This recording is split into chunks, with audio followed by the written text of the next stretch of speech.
Officer Ethan Walker didn't ask for a name, didn't check credentials. He saw an elderly black man in a brown jacket sitting peacefully in the Veterans Community Center and decided he didn't belong. With authority in his voice and prejudice in his veins, he slammed the handcuffs on 68-year-old Samuel Cross like he was arresting a common criminal. But what Officer Walker didn't know was that someone at the back of the room was watching everything unfold. Someone in a Pentagon uniform with stars on his shoulders. That someone was the old veteran's son, General Sean Cross, who had just arrived to surprise his father at the monthly veterans meeting.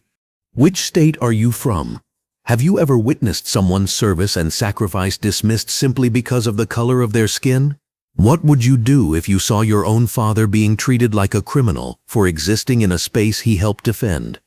The Riverside Veterans Community Center buzzed with the familiar sounds of Friday afternoon fellowship. Coffee percolated in an ancient machine that had seen better decades, its metallic gurgling mixing with the low murmur of conversations between men who had shared foxholes, mess halls, and memories that civilians could never fully understand. Fluorescent lights hummed overhead, casting their pale glow across wood-paneled walls decorated with faded photographs of units, medals under glass, and an American flag that had flown over more battlefields than most people could name.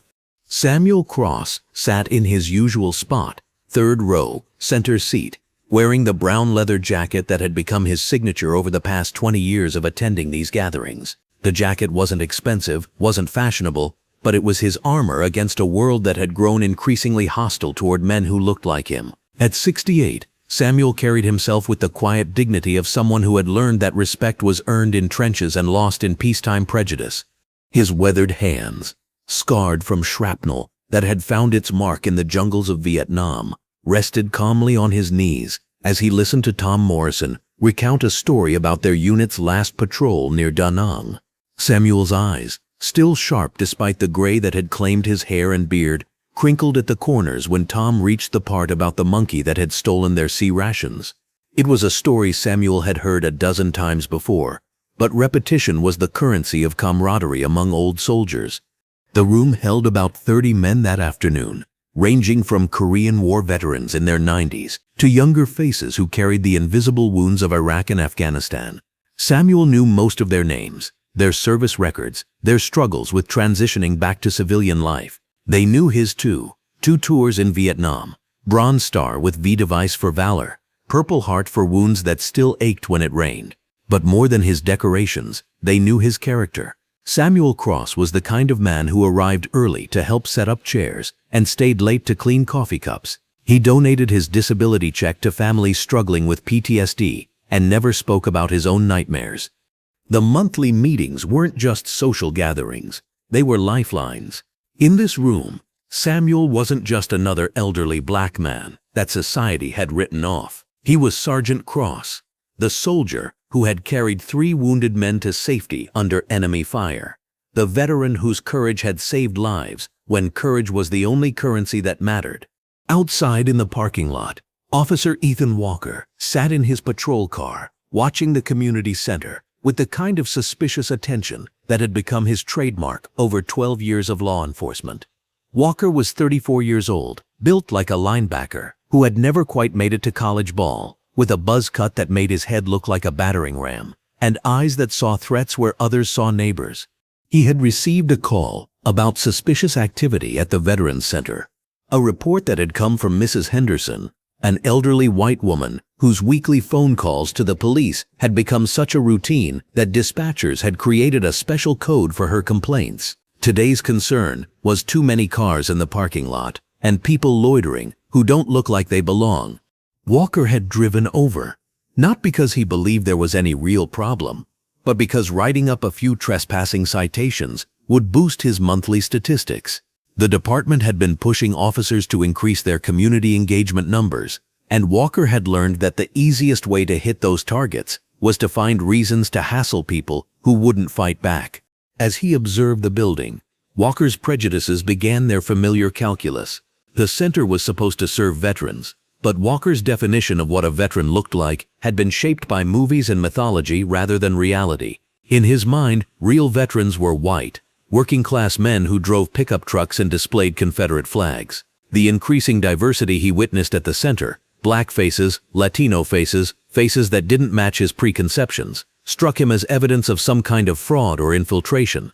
Walker adjusted his utility belt, checking that his body camera was conspicuously turned off, and stepped out of his patrol car. His boots struck the asphalt with deliberate authority. As he approached the building, each step calculated to announce his presence as a force to be reckoned with. The afternoon sun glinted off his badge, a piece of metal that Walker wore not as a symbol of service, but as a license for control. Inside the community center, Samuel was just beginning to share his own story when the front door burst open with unnecessary force. The conversations died instantly as Officer Walker stepped inside, his hand resting casually on his service weapon, his eyes scanning the room like a predator evaluating potential threats. "Good afternoon, gentlemen," Walker announced, though his tone suggested nothing good about his intentions. "I've received reports of unauthorized gatherings and possible trespassing.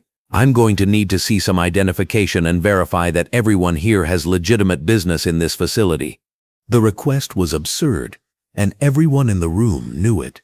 The Riverside Veterans Community Center was a public facility, funded by taxpayer dollars and open to any veteran who wished to attend. There were no membership requirements, no restrictions on access, no authorization needed beyond having served in the United States military. But Walker's demand wasn't about legitimacy, it was about power. Samuel felt the familiar tightening in his chest that came whenever he encountered law enforcement. It was a survival response, learned through decades of understanding that his skin color made him a target for the kind of officer who saw badges as weapons rather than symbols of protection. He had taught his children to keep their hands visible, speak clearly, comply with every demand, no matter how unreasonable, and pray that compliance would be enough to ensure they came home alive. Several veterans began reaching for their wallets, producing driver's licenses and military identification cards with the automatic compliance of men who had spent their lives following orders. But Samuel didn't move, not because he was being defiant, but because he was calculating. He had left his wallet in his car, parked 3 blocks away because the center's lot had been full when he arrived. Moving to explain this would require standing up, reaching into his jacket, and creating movements that could be misinterpreted by an officer who was clearly looking for an excuse to escalate. Walker's gaze swept across the room and settled on Samuel, with the inevitability of gravity. The elderly black man in the brown jacket, sitting calmly while others scrambled to prove their worthiness, represented everything that irritated Walker about modern policing. Here was someone who wasn't immediately submitting to his authority, someone who didn't look sufficiently intimidated by his presence. "You," Walker said, pointing directly at Samuel. "Stand up. Let me see your identification." Samuel remained seated, his hands still folded on his knees, his voice steady and respectful when he replied, "Officer, I'd be happy to cooperate, but my wallet is in my car. If you'd like, I can walk out with you to retrieve it." The reasonableness of Samuel's response only fueled Walker's irritation.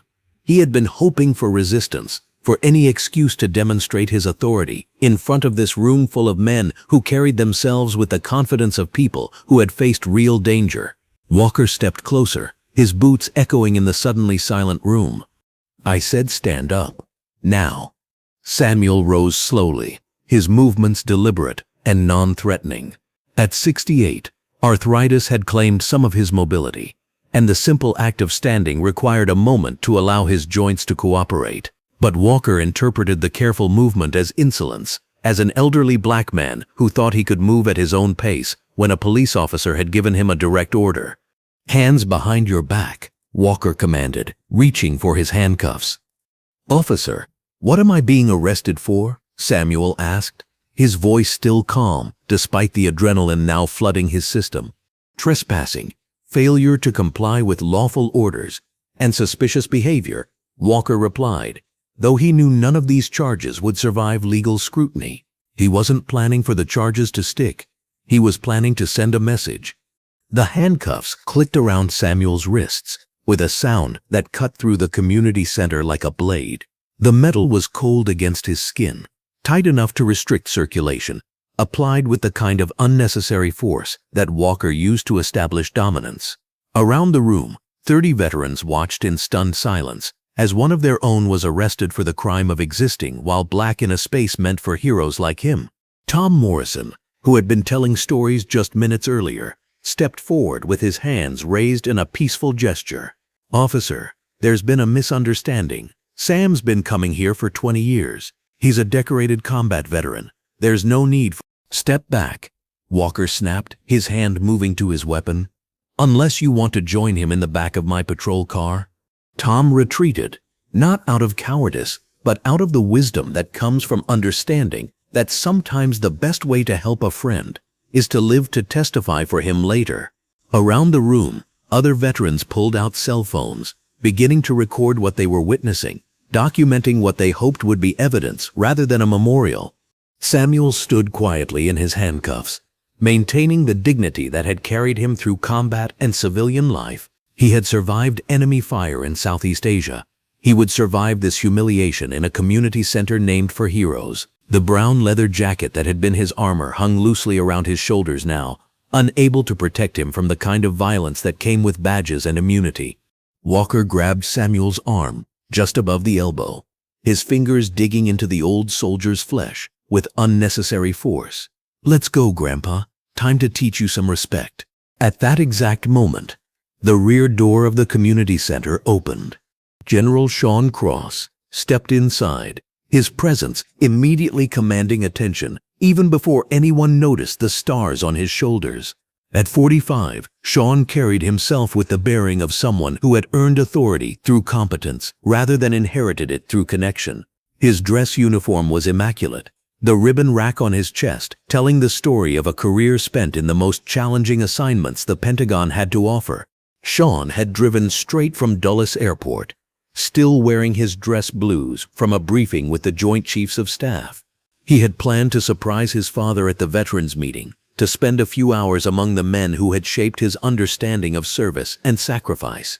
The last time he had seen Samuel was 3 months ago, during a brief leave between assignments. They had talked about retirement, about the possibility of Sean taking a position that would allow him to spend more time at home.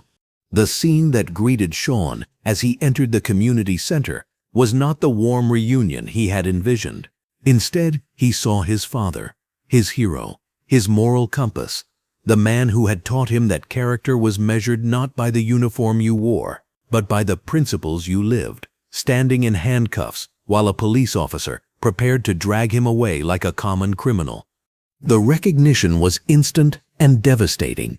Sean had seen his father face down enemy soldiers, survive military hospitals, endure the casual racism of civilian life with grace and dignity, but he had never seen him looking so small, so vulnerable, so utterly at the mercy of someone who had clearly made his judgment based on nothing more than the color of his skin.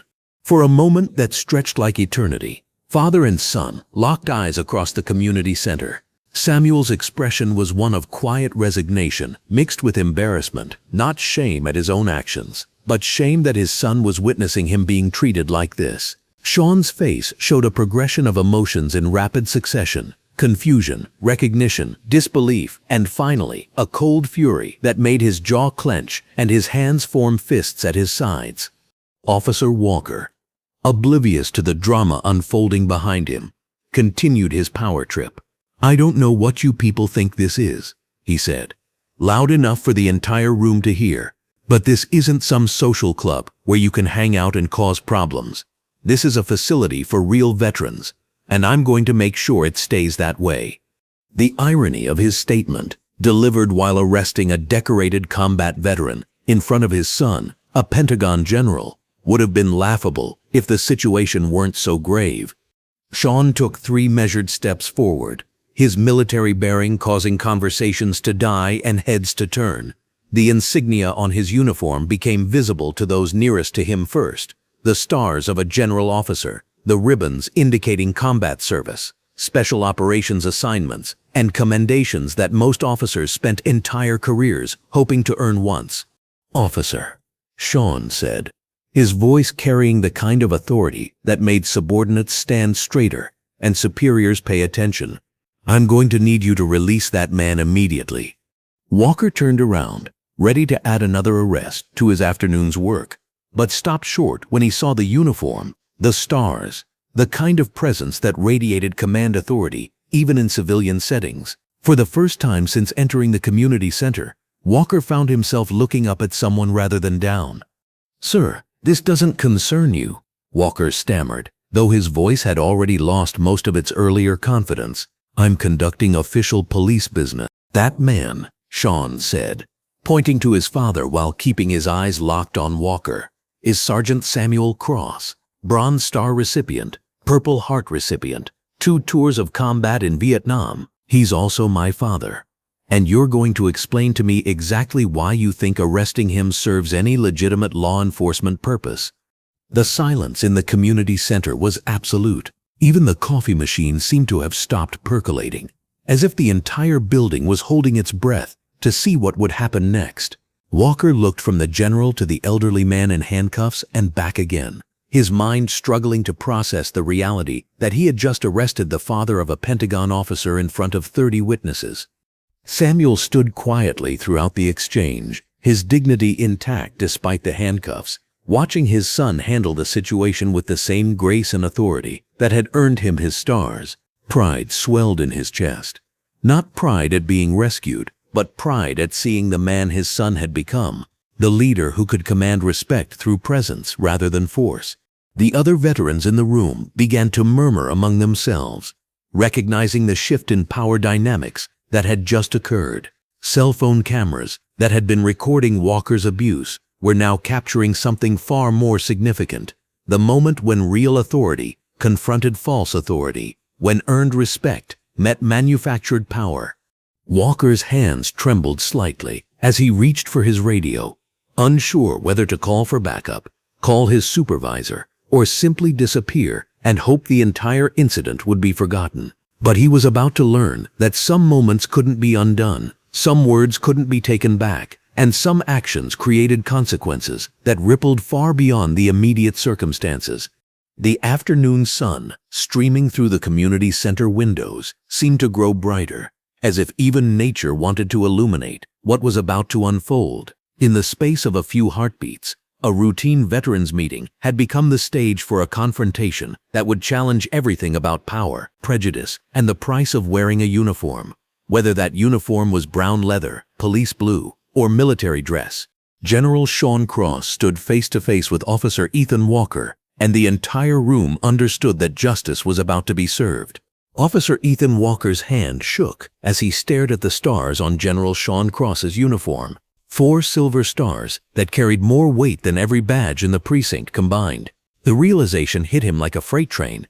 He had just arrested the father of one of the most powerful military officers in the Pentagon, and he had done it in front of 30 witnesses with cameras rolling. "Sir," Walker stammered, his voice cracking like a teenager's. About what?" Sean's voice cut through the air with surgical precision. He stepped closer to Walker, close enough that the officer could smell the starch in his uniform, could see the combat ribbons that told the story of someone who had earned his authority in places where authority meant the difference between life and death. About an elderly veteran sitting peacefully in a veterans community center. About my father exercising his right to exist in a public space. Walker's mouth opened and closed like a fish gasping for air. Around the room, the veterans watched with the quiet satisfaction of men who had finally seen the bully meet someone he couldn't intimidate. Tom Morrison held his cell phone steady, making sure every word was captured for posterity. This wasn't just justice, this was education. "General Cross," Samuel said quietly, his voice carrying the weight of a father who was proud but didn't want his son to sacrifice his career for family honor. "It's all right, son. Let the officer do his job." Sean turned to look at his father, and the sight of Samuel standing in handcuffs, this man who had carried wounded soldiers to safety, who had been awarded the Bronze Star for valor, who had raised his children to believe in the promise of America, even when America didn't believe in them, sent a cold fury through his veins that made his jaw clench. "No, Dad, it's not all right." Sean's voice was soft, but carried the kind of authority that made entire divisions stand at attention. He turned back to Walker, who was now visibly sweating despite the air conditioning. "Officer Walker, I'm going to ask you one more time. What specific crime do you believe my father has committed? that justifies restraining a decorated combat veteran. Walker's training had never prepared him for this moment. The academy had taught him how to handle drunk drivers, domestic disputes, and routine traffic stops. No instructor had ever covered what to do when you arrest a general's father based on nothing more than racial prejudice and your own insecurities. "I received a complaint about suspicious activity," Walker mumbled, his earlier confidence evaporating like morning dew. "I was just investigating." "Investigating what?" Sean demanded. "The suspicious activity of veterans gathering in a veterans center? The criminal behavior of my father sitting in the same seat he's occupied every Friday for 20 years. Each question hit Walker like a physical blow. He could feel the eyes of every person in the room boring into him, could sense the shift in power dynamics that had transformed him from the hunter into the hunted. The badge that had felt so heavy with authority just minutes ago now felt like a weight dragging him toward the bottom of a very deep lake. "General," a voice called from the back of the room. Everyone turned to see Charlie Santos, a Vietnam veteran who had served in the same unit as Samuel. Charlie was approaching 70, walked with a cane due to injuries sustained in combat, and carried himself with the dignity of someone who had never backed down from a fight worth fighting. "Charlie Santos, 1st Infantry Division, served with your father in 68 and 69. Sir, I want you to know that Sergeant Cross here saved my life at Firebase Alpha, carried me 2 clicks through enemy territory after I took shrapnel to both legs." Another veteran stood up. "Marcus Washington, 82nd Airborne. Your father sponsored my son's application to West Point, helped him with his essay, drove him to his interview. Kid's a lieutenant now, serving in Germany." One by one, other veterans began to stand, each one sharing a story about Samuel Cross, how he had helped them navigate VA bureaucracy, how he had been there when they struggled with PTSD, how he had donated money when their families were struggling, how he had shown up to funerals when fellow veterans died alone and forgotten. "He organized the Christmas toy drive for military families," said Robert Kim, a Gulf War veteran. "He visits guys in the VA hospital every week," added James Butler, who had served in Iraq. "He helped me get clean when I was drinking myself to death," said David Rodriguez, his voice thick with emotion. Each testimony was another nail in the coffin of Walker's credibility. The officer found himself facing not just one angry general, but an entire room full of men who considered Samuel Cross a brother, a hero, and a pillar of their community. Sean listened to each story with growing pride and mounting anger. Pride at the man his father had become. Anger at the system that had allowed someone like Walker to treat such a man like a criminal. When the testimonials finished, the silence that followed was heavy with expectation. "Officer Walker," Sean said, his voice now carrying the kind of cold authority that had been forged in briefing rooms, where decisions affected thousands of lives. "I want you to understand something very clearly. The man you have in handcuffs is not just my father. He's a hero to every person in this room. He's a Bronze Star recipient who risked his life for this country. He's a man who has spent the last 20 years proving that the uniform doesn't stop serving just because you take it off." Walker's radio crackled to life, and dispatch could be heard calling for his location. He had been out of contact for longer than protocol allowed, and his supervisor was clearly starting to wonder where he was. Walker reached for the radio with a shaking hand, but Sean's voice stopped him. "Before you answer that," Sean said, "I think you should consider very carefully what you're going to tell them, because what happens next is going to determine whether this incident ends here or whether it becomes a federal case." The word federal hit Walker like a sledgehammer. Federal cases meant FBI involvement, meant media attention, meant the kind of scrutiny that ended careers and sometimes led to criminal charges. Walker had heard stories about officers who had crossed the wrong people, who had let their prejudices guide their actions instead of proper procedure. "I think there's been a misunderstanding," Walker said, fumbling for his keys. "Maybe I was too hasty in my assessment of the situation." "Maybe?"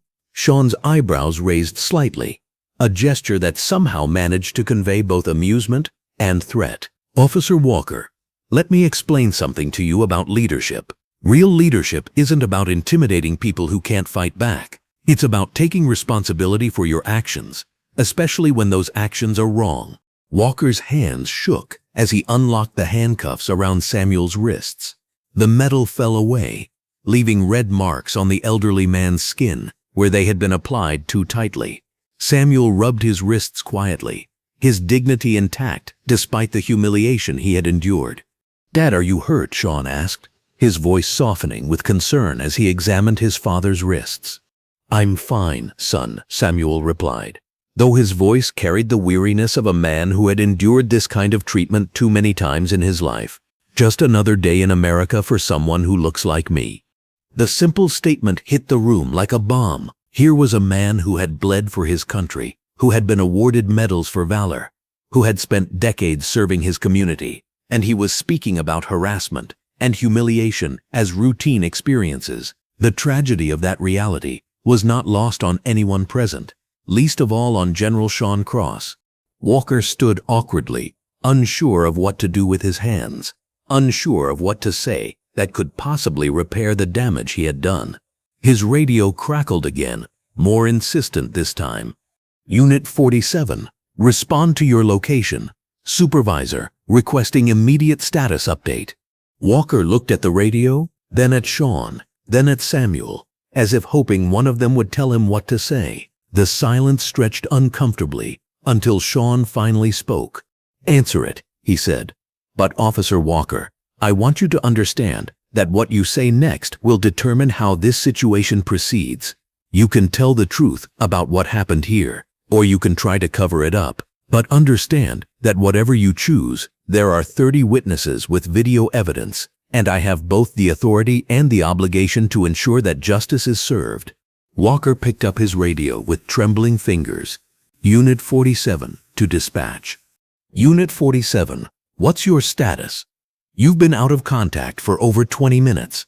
Walker looked around the room one more time, seeing the faces of men who had served their country with honor, men who deserved better treatment than what he had given them. He saw Samuel Cross, standing with quiet dignity despite the injustice he had suffered. He saw General Cross, whose presence radiated the kind of authority that Walker had always pretended to possess, but never actually earned. "Dispatch. This is Unit 47. I'm at the Veterans Community Center. I need to report an incident involving inappropriate police conduct. I need a supervisor to respond to my location immediately." The radio went silent for a moment, as if dispatch wasn't sure they had heard correctly. Finally, a different voice came through, deeper, more authoritative. "Unit 47, this is Sergeant Martinez. Did you just request a supervisor for inappropriate conduct involving yourself?" Walker closed his eyes, knowing that he was about to end his career, but also knowing that trying to cover up what had happened would only make things worse.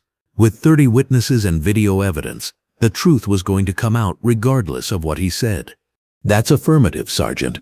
I made an arrest without probable cause. I need internal affairs to respond as well." The silence that followed was deafening. In 12 years of law enforcement, Ethan Walker had never admitted to a mistake, never acknowledged wrongdoing, never allowed anyone to question his judgment. But standing in a room full of American heroes, facing a general whose authority made his badge look like a toy, Walker finally understood the difference between power and respect. General Sean Cross watched the radio exchange with something that might have been approval. Not approval of Walker's earlier actions, but approval of his decision to finally tell the truth. It was, Sean realized, the first time all afternoon that the officer had acted like a professional. "Officer Walker," Sean said, his voice still formal, but carrying less ice than before. "I want you to understand that what happened here today wasn't just about my father. It was about every veteran who has ever been judged by their appearance rather than their service.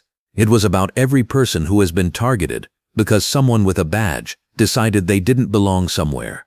Walker nodded miserably, finally beginning to understand the magnitude of what he had done. He had let his prejudices guide his actions, had allowed his insecurities to manifest as aggression against someone who deserved his respect, rather than his suspicion. The sound of approaching sirens could be heard in the distance. Supervisors responding to Walker's call, Internal affairs investigators who would need to document what had happened. Probably media who had been monitoring police radio frequencies and recognized a story when they heard one. Samuel Cross stepped forward and placed a gentle hand on his son's arm. "Sean," he said quietly, "I know you're angry. I'm angry too. But this young man just did something that took courage. He told the truth when he could have lied. That's worth something."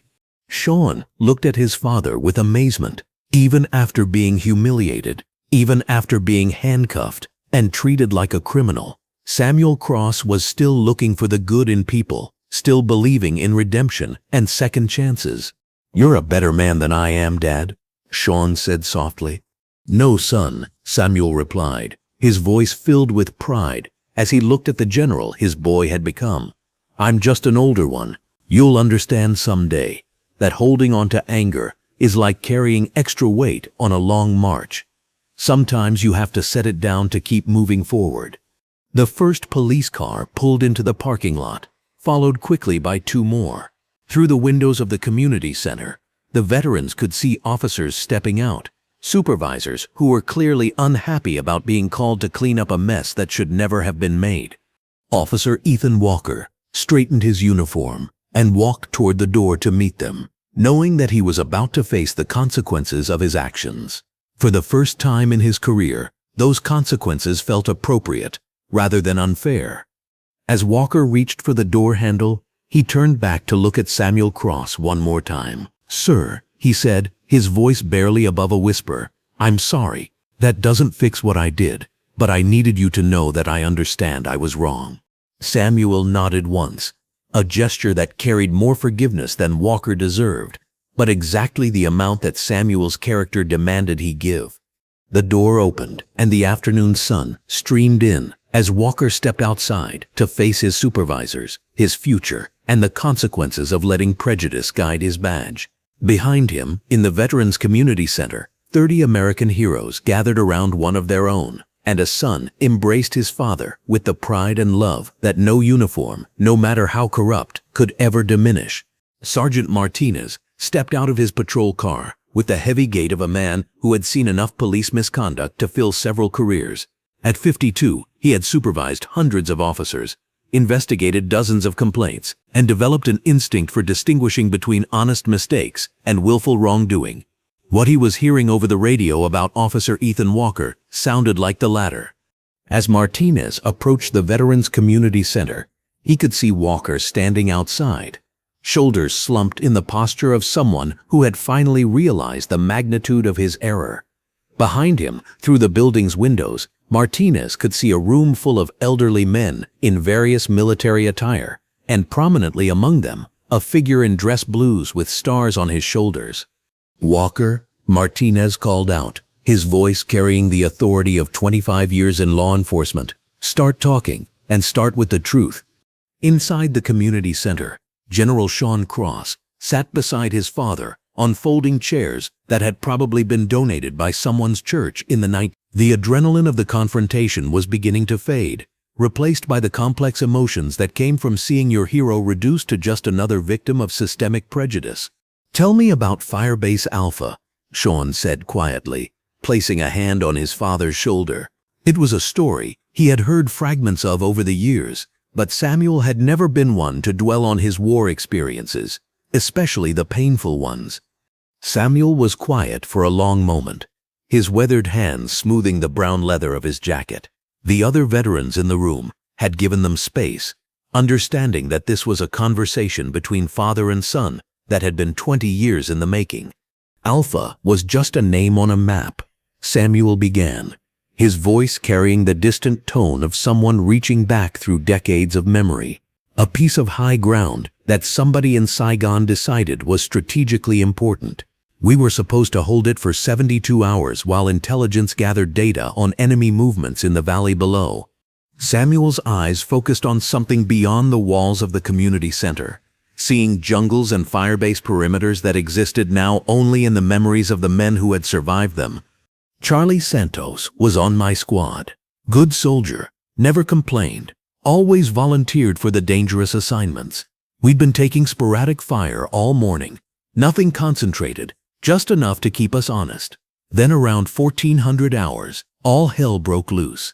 Sean listened intently, understanding that his father was sharing something he had kept buried for decades. Around them, the community center had grown quiet. Other veterans instinctively understanding that Samuel Cross was finally telling the story that had earned him his Bronze Star. Mortar rounds started falling like rain, Samuel continued. First wave took out our communications. Second wave got our medic. Charlie was manning a forward position when shrapnel from a 60mm round tore up both his legs. He was conscious, screaming for help, but he was 200 meters out from our perimeter. Samuel paused, his hands trembling slightly, as they did whenever he thought too deeply about Vietnam. The tremor wasn't fear. It was the physical manifestation of memories too intense for the nervous system to process cleanly. Lieutenant ordered us to hold position, said the enemy fire was too heavy to attempt a rescue, and he was right. Tactically speaking, it would have been suicide to go out there, but Charlie was my friend. We'd been through basic together, shared a foxhole for 6 months, talked about what we were going to do when we got home. Sean could see where the story was heading, could understand why his father had never wanted to tell it in detail. Acts of heroism, when described by the heroes themselves, always sounded like simple choices rather than the life-altering decisions they actually were. So I went, Samuel said simply.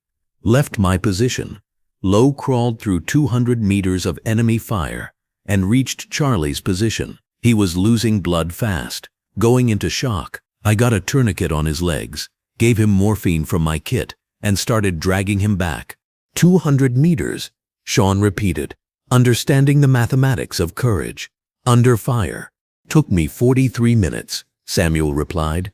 Longest 43 minutes of my life. Enemy knew what I was doing, concentrated fire on our position. By the time I got Charlie back to the perimeter, my uniform was more holes than fabric.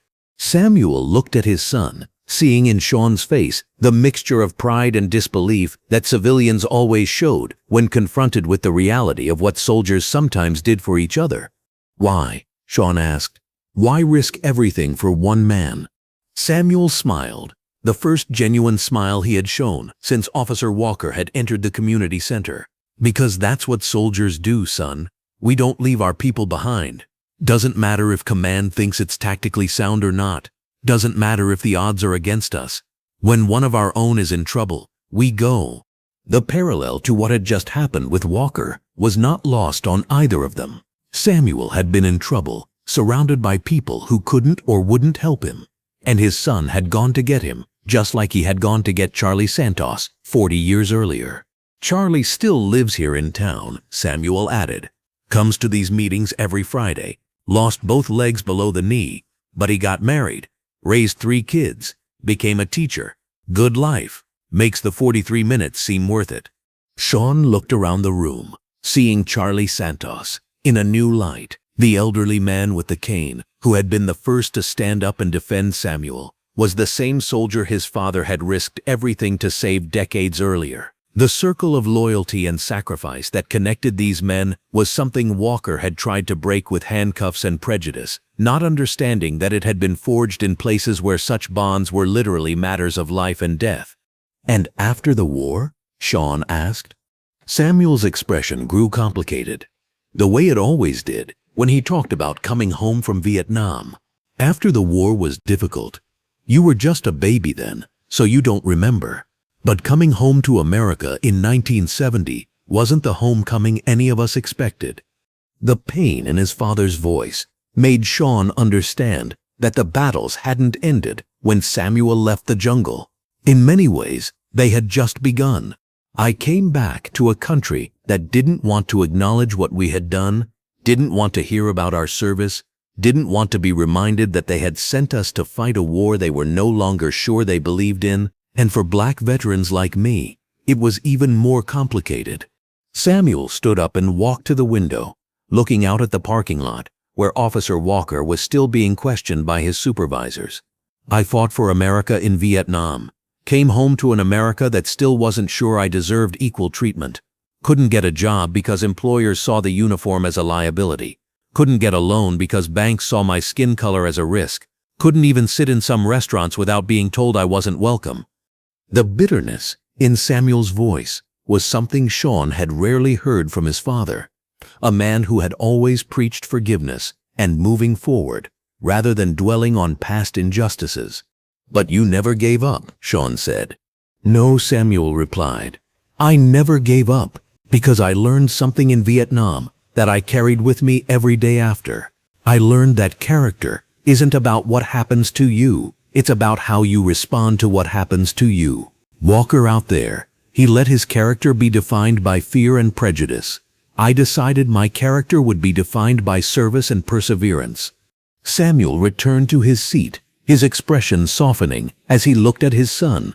And by raising a son who would grow up to be better than the men who tried to keep him down. Outside they could hear raised voices as more police vehicles arrived. Internal affairs investigators, supervisors from multiple departments, and probably media who had caught wind of a story involving a general and police misconduct. Walker's afternoon of casual racism had become a major incident that would require careful handling by everyone involved. "Tell me about Walker," Sean said. "Has he done this before?" Samuel was quiet for a moment, considering how much of the truth to share with his son. "Walker's been a problem for years, not just for me, but for anyone in this community who doesn't fit his idea of what Americans should look like." Tom Morrison, who had been listening from nearby, spoke up. "General, your father's being diplomatic. Walker's a racist who uses his badge to terrorize people. We've all seen it, but until today, none of us had the power to do anything about it." Other veterans began to add their voices, sharing stories of Walker's misconduct that painted a picture of systematic abuse of authority.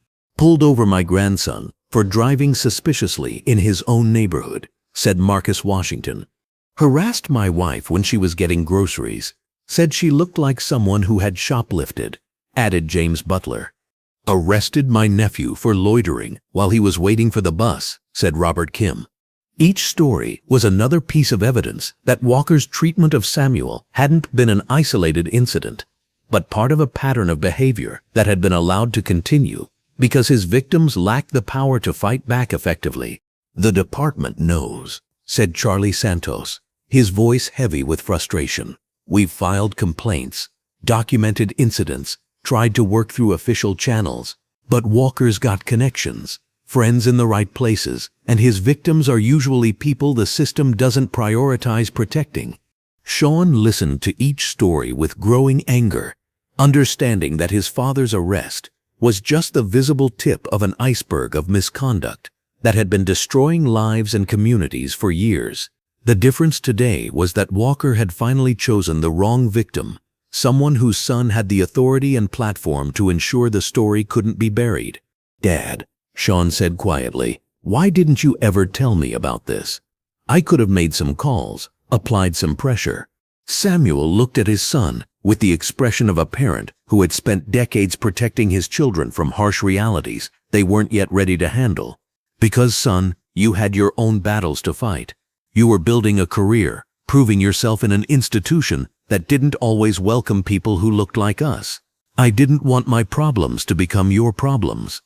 The generational sacrifice implicit in Samuel's words hit Sean like a physical blow. His father had endured years of harassment and discrimination in silence, had absorbed the damage rather than pass it on to his children, had chosen to fight his battles alone so that his son could focus on breaking barriers and achieving the success that had seemed impossible when Samuel was young. "Those days are over," Sean said firmly. "From now on, your problems are my problems." Walker and officers like him are going to learn that there are consequences for targeting people they think can't fight back. Through the window they could see Officer Walker being led to a supervisor's vehicle, his head down, his career almost certainly over. But Sean understood that Walker was just one officer in one department. The real work would be changing the system that had protected him for so long. "The community center," Sean said, looking around at the faded decorations and worn furniture. "How long have you been coming here?" 20 years, Samuel replied. "Started coming right after your mother died. I was lost, angry, drinking too much, pushing everyone away. The guys here saved my life, gave me purpose again, reminded me that service doesn't end when you take off the uniform. Sean could see why this place meant so much to his father.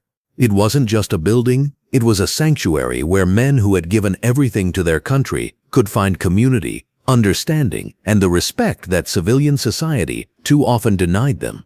"We're going to fix this," Sean said, his voice carrying the authority of someone who had learned to make promises he could keep. Walker, the department, the system that protected him, all of it. Samuel smiled and patted his son's hand. "I know you will, son. I always knew you would. That's why I could endure men like Walker all these years, because I knew that someday my boy would have the power to make sure they couldn't hurt people anymore."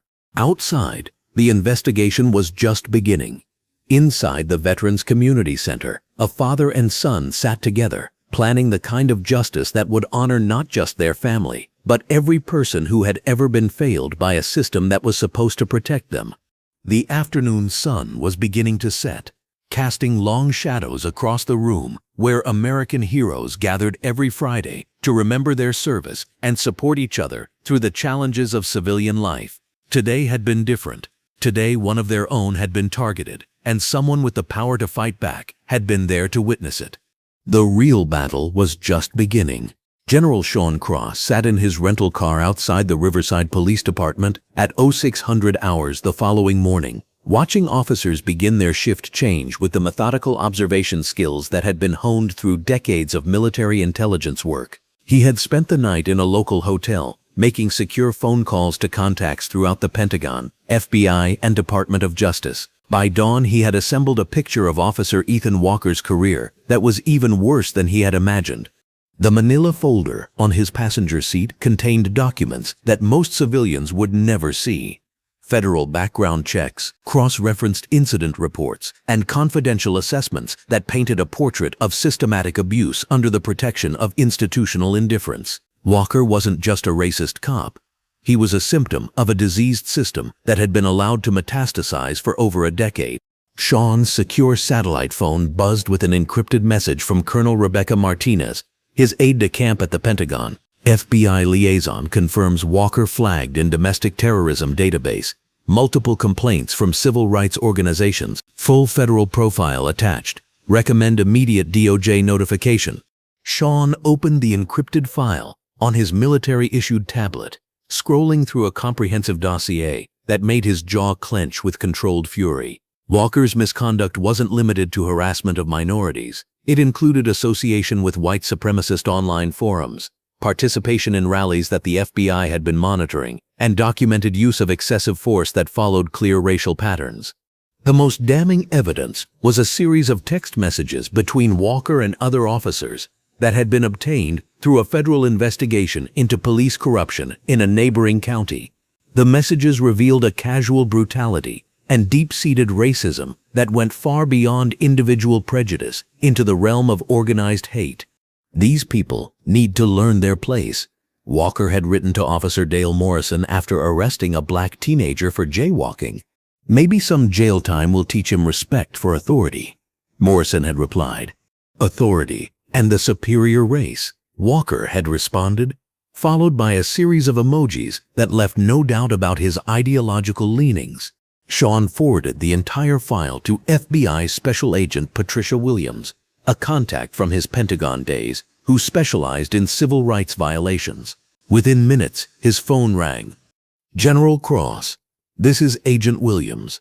I've reviewed the documentation you sent. We've been building a case against this officer for 8 months. But we needed a high-profile incident to justify federal intervention. Your father's arrest might be exactly what we need." "Agent Williams," Sean replied, his voice carrying the crisp efficiency of military communication. "I want you to understand that this isn't about revenge. This is about justice. Walker targeted my father because he thought there would be no consequences. I intend to prove him wrong." "Understood, sir. We'll have a team on site within the hour. But I need you to know that once we open a federal civil rights investigation, this becomes bigger than just Officer Walker. We'll be looking at the entire department, their training protocols, their complaint procedures, their supervision of problem officers." Sean smiled grimly. Agent Williams, I'm counting on it. As he ended the call, Sean's phone rang again. This time, the caller ID showed a number he hadn't seen in years. Colonel James Washington, his former commanding officer and current Pentagon liaison to the Department of Justice. Sean, Washington's voice carried the authority of someone who had commanded airborne divisions in 3 combat zones. I hear you're stirring up trouble in civilian law enforcement. Sir, I'm pursuing justice for systematic civil rights violations against American veterans. Sean replied formally. Washington's laugh was dry but approving.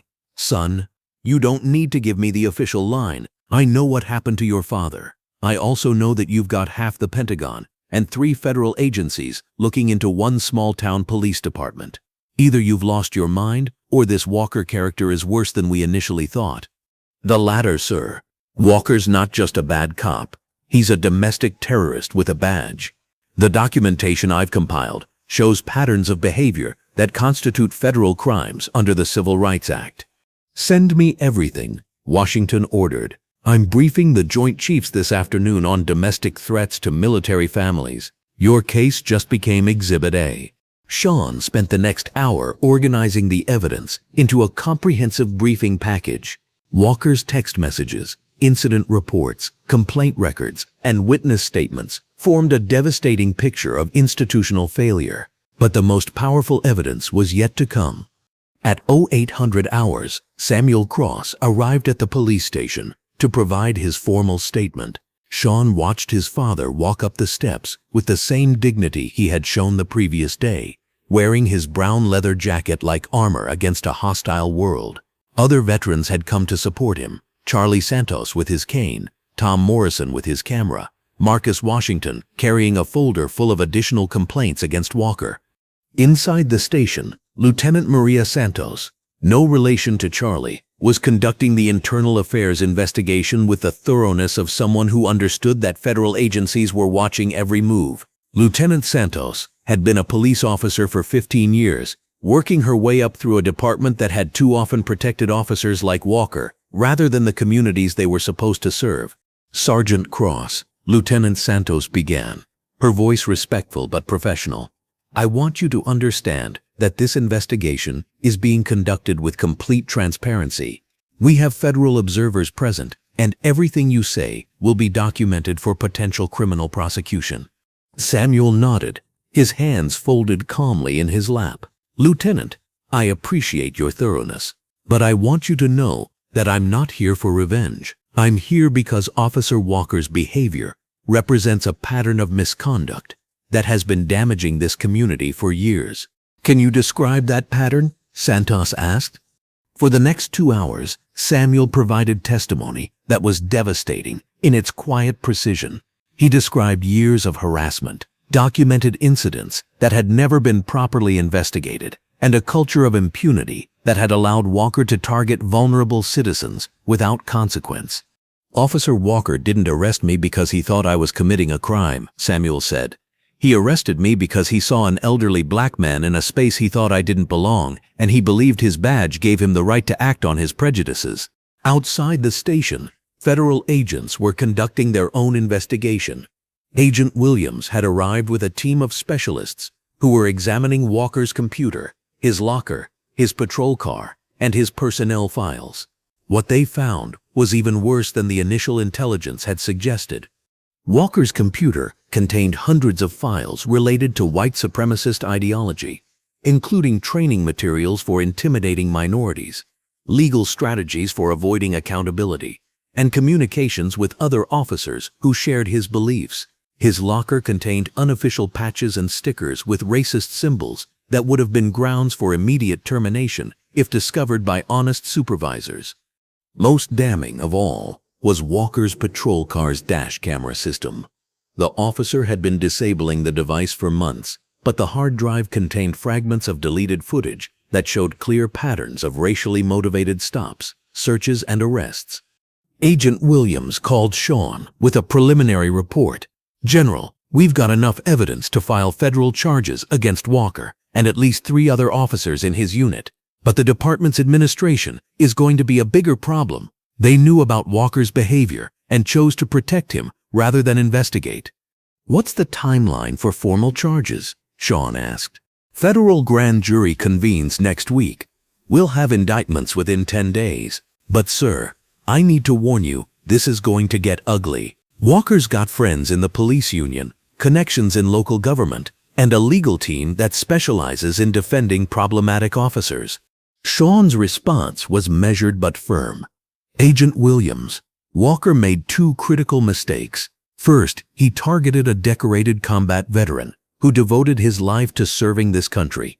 Second, he did it in front of that veteran's son, who happens to have the resources and authority to ensure justice is served." At noon, Sean met his father for lunch at a small diner near the Veterans Center. Samuel looked tired but determined, the stress of the morning's testimony evident in the lines around his eyes. "How did it go?" Sean asked. "Like testifying in a war crimes tribunal," Samuel replied. "Necessary but exhausting.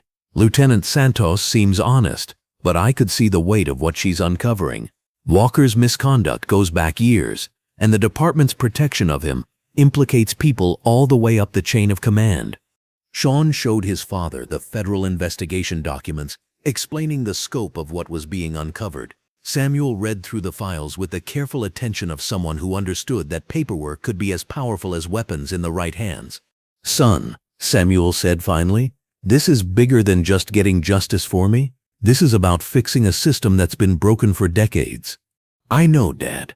That's why I'm not going to stop with Walker. The entire department is going to be restructured, retrained, and held accountable for protecting officers like him."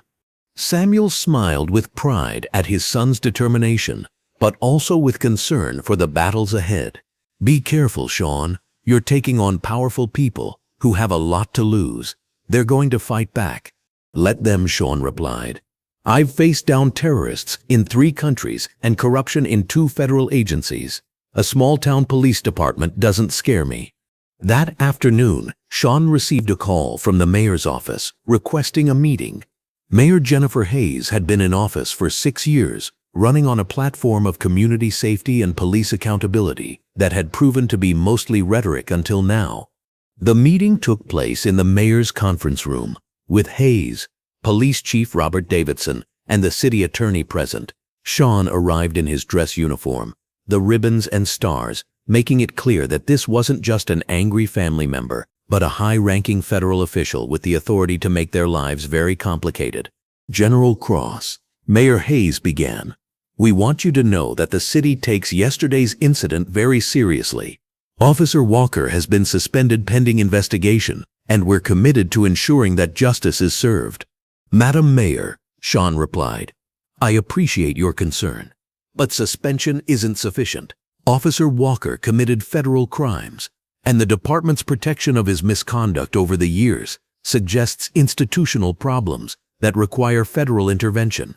Chief Davidson, a 20-year veteran who had risen through the ranks during Walker's career, shifted uncomfortably. "General, I understand your anger, but one officer's actions don't indict an entire department." Sean opened his briefing folder and placed copies of Walker's text messages, complaint records, and federal intelligence reports on the conference table. "Chief Davidson, this documentation suggests otherwise. Walker's misconduct was documented, reported, and ignored for over a decade. That's not one bad officer. That's systematic failure of leadership." The silence that followed was heavy with the recognition that the situation was far worse than local officials had understood. Mayor Hayes picked up one of the text message transcripts and read it with growing horror. "How long has the FBI been investigating our department?" she asked quietly. 8 months, Sean replied. "Yesterday's incident gave them the evidence they needed to move forward with federal charges. The question now is whether this city wants to cooperate with justice or obstruct it." The meeting ended with promises of full cooperation and immediate reforms. But Sean understood that real change would require sustained pressure and oversight. As he left City Hall, his secure phone buzzed with another encrypted message. Colonel Washington's message was brief but significant. "Joint Chiefs briefed. Pentagon authorizing full support for federal investigation. Walker case now classified as domestic terrorism threat to military personnel. You have unlimited resources. Sean looked up at the late afternoon sky, thinking about his father sitting in handcuffs just 24 hours earlier, thinking about the decades of abuse that Samuel had endured in silence, thinking about the system that had protected Walker while abandoning its victims. The investigation was just beginning, but the outcome was no longer in doubt. Officer Ethan Walker had made the mistake of targeting the wrong family at the wrong time, in front of the wrong witnesses. Justice was coming, backed by the full authority of the United States government and the determination of a son who had finally learned the price his father had paid for raising him to believe in the promise of America. The real battle was about to begin. By Saturday morning, the parking lot of the Riverside Veterans Community Center looked like a military reunion crossed with a civil rights rally. Cars with license plates from 3 states had begun arriving at dawn, bringing veterans who had heard about Samuel Cross's arrest through the informal networks that connected former servicemen across the country. The brown leather jacket that had made Samuel a target was now being worn by dozens of supporters as a symbol of solidarity and defiance. Tom Morrison stood on the front steps of the community center, addressing a crowd that had grown from 30 local veterans to over 200 people, including active-duty military personnel who had driven hours to show their support. His voice carried across the parking lot through a borrowed PA system that squealed occasionally with feedback. Sergeant Samuel Cross served 2 tours in Vietnam, Morrison declared. His words met with nods and murmurs of approval. He earned a Bronze Star for valor, a Purple Heart for sacrifice, and 20 years of harassment from Officer Ethan Walker for having the audacity to exist while black in America. The crowd's response was immediate and visceral, not the angry shouting of a protest, but the disciplined solidarity of people who understood the difference between justice and revenge. These were men and women who had sworn oaths to defend the Constitution, and they had come to defend one of their own against a system that had failed him. Charlie Santos, leaning heavily on his cane, but standing straighter than he had in years, approached the microphone. "I want to tell you about the man Officer Walker put in handcuffs yesterday," he began, his voice wavering with emotion but strong with conviction. "Samuel Cross saved my life at Firebase Alpha in 1969, carried me 2 clicks through enemy fire when I was bleeding out from shrapnel wounds. Yesterday he was arrested for sitting in the same chair he's occupied every Friday for 20 years. The irony wasn't lost on anyone present. Walker had handcuffed a man who had risked everything to save his fellow soldiers, who had returned to civilian life to spend decades helping other veterans navigate the challenges of coming home from war. Marcus Washington stepped forward next, his grandson standing beside him in a West Point cadet uniform. "Officer Walker pulled over my grandson last month," Washington said, his voice tight with controlled anger. "Accused him of stealing the car he was driving, his own car, registered in his own name, with his military academy identification clearly visible on the dashboard. The teenager, 17 years old, and destined for a military career that would take him far from the prejudices of small-town policing, spoke with the crisp diction of someone being trained to lead soldiers into combat. Cadet Marcus Washington Jr., sir. Officer Walker told me that people like me didn't belong in cars like mine, didn't belong at academies like West Point, and didn't belong in uniform unless it was behind bars."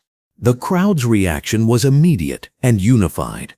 A low rumble of anger that spoke to years of accumulated injustices, decades of watching good people humiliated by officers who mistook badges for licenses to abuse.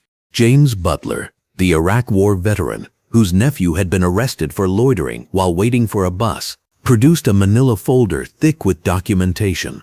"I've been keeping records," he announced. "Every complaint filed against Walker, every incident report that disappeared, every witness statement that was ignored. 23 families in this community have been targeted by Officer Walker over the past 5 years."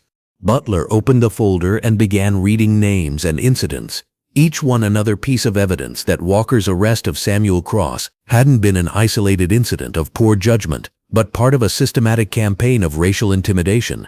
The Johnson family. Traffic stop for suspicious driving that resulted in their car being searched for drugs that were never found. The Martinez family, 14-year-old son arrested for gang activity while walking home from school in his soccer uniform. The Thompson family, grandmother detained for public disturbance while waiting for a prescription at the pharmacy. Each name read aloud was met with nods of recognition from the crowd. These weren't strangers, they were neighbors, fellow church members, people whose children played on the same sports teams and attended the same schools. By noon, the local media had arrived. Channel 7 News set up their equipment near the community center's flagpole, interviewing veterans and family members who had finally found the courage to speak publicly about years of abuse. Reporter Sarah Chen, who had been covering police misconduct for 3 years, recognized immediately that this wasn't just another local controversy, but a story with national implications. This is Sarah Chen, reporting from the Riverside Veterans Community Center. She began her live broadcast, where hundreds of military veterans have gathered to support Sergeant Samuel Cross, a decorated Vietnam veteran who was arrested yesterday by Officer Ethan Walker while attending a veterans meeting. What makes this story remarkable isn't just the arrest itself, but the response it has generated from the military community. Chen interviewed General Sean Cross, who had arrived that morning still wearing his dress uniform, the stars on his shoulders catching the sunlight as he spoke with the measured authority of someone accustomed to addressing Congress and commanding generals. Officer Walker made a fundamental error in judgment, Sean said, his voice carrying clearly across the parking lot. He assumed that my father was powerless, that the systematic harassment he had conducted for years would continue without consequence.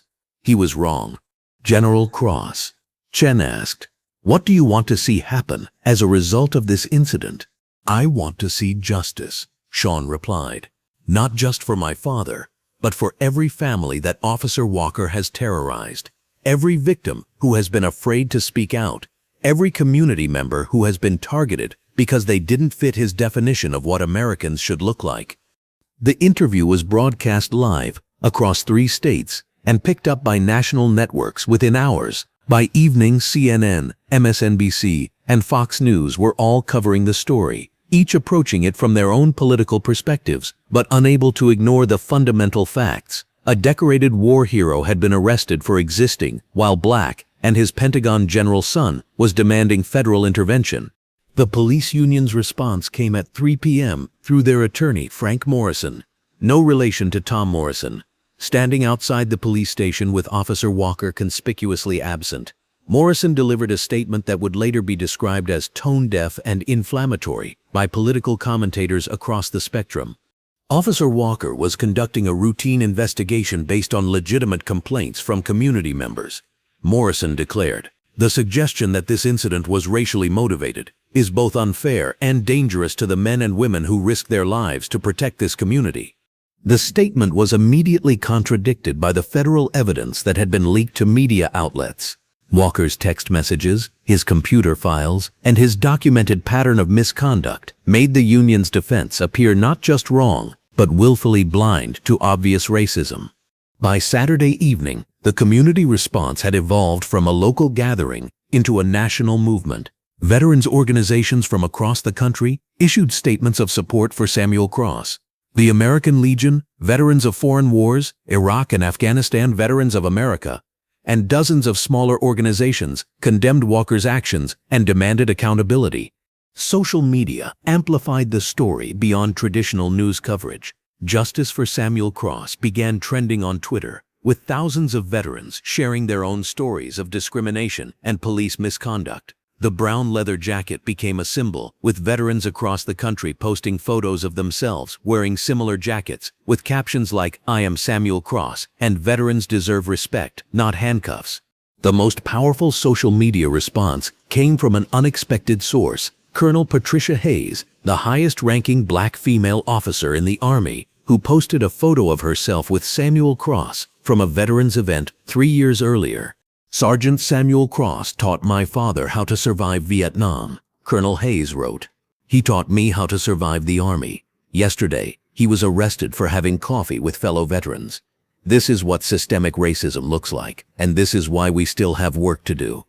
The post was shared over 50,000 times within 6 hours, bringing national attention to the case from military families, civil rights organizations, and political leaders who understood that Walker's actions represented broader issues in American policing? Sunday morning brought an unexpected development. Reverend Michael Thompson, pastor of the largest black church in Riverside, announced that his congregation would be holding a prayer service for Samuel Cross and all victims of police misconduct. The service, originally planned for the church sanctuary, had to be moved to the parking lot to accommodate the crowd. Samuel Cross arrived at the service wearing his brown leather jacket, accompanied by his son, and surrounded by veterans who had become his bodyguards and advocates. The sight of the elderly war hero walking through a crowd of supporters, head held high despite the humiliation he had endured, created powerful images that were broadcast across the country. "We gather today not in anger, but in hope," Reverend Thompson declared from a makeshift pulpit. "We gather to pray for justice, for healing, for a community that can learn to see the humanity in all its members, regardless of the color of their skin or the uniforms they wear."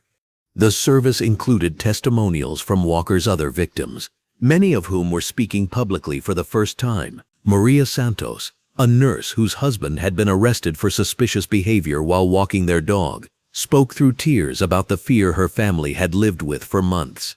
"We couldn't afford a lawyer," she said. "We couldn't fight back. We just had to endure it and hope that Officer Walker would eventually leave us alone. When I saw Sergeant Cross in handcuffs on the news, I knew it was time to stop being afraid." Her testimony was followed by others. A high school teacher who had been pulled over 6 times in 2 years for routine traffic stops. A small business owner whose customers had been harassed for loitering in his store. A retired postal worker whose grandson had been arrested for gang activity while wearing his school uniform. Each story was another indictment of a system that had protected Walker while abandoning his victims. But more importantly, each testimony was evidence that the community had finally found its voice, that the fear that had kept people silent was being replaced by the courage that comes from standing together. General Sean Cross listened to every testimony with the focused attention of someone building a case. He understood that the legal proceedings would require documentation, evidence, and witnesses willing to testify under oath. But he also understood that justice required more than courtroom victories. It required community healing and systematic change. After the service, Sean addressed the crowd one final time. 2 days ago, my father was arrested for the crime of existing while black in a veterans community center. Today, hundreds of people have gathered to say that such treatment is unacceptable, that our veterans deserve better, that our community deserves better. He paused, looking out over a crowd that included veterans from 4 wars, families who had been victimized by police misconduct, and supporters who had driven hours to show their solidarity.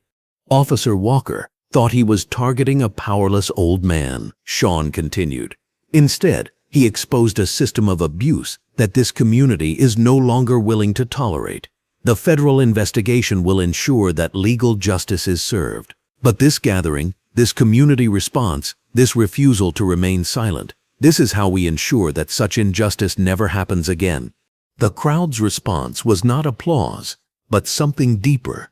The sound of people who had found their voices, who had discovered that they were not alone, who had learned that silence in the face of injustice was not protection but complicity. As the sun set over the Riverside Veterans Community Center, the parking lot slowly emptied. But the movement that had been born from Samuel Cross's arrest continued to grow. Social media campaigns, veterans organizations, civil rights groups, and federal agencies were all now focused on ensuring that Officer Ethan Walker's pattern of abuse would finally face consequences. The community had spoken. The question now was whether the system would listen. Monday morning would bring formal federal charges, media scrutiny, and legal proceedings that would determine not just Walker's fate, but the future of police accountability in communities across America. The real reckoning was about to begin. Monday morning arrived with the devastating precision of a federal raid. At exactly 6 a.m., FBI agents armed with search warrants descended on the Riverside Police Department like a surgical strike team, seizing computers, files, and evidence that would expose a corruption network reaching far beyond Officer Ethan Walker's individual misconduct.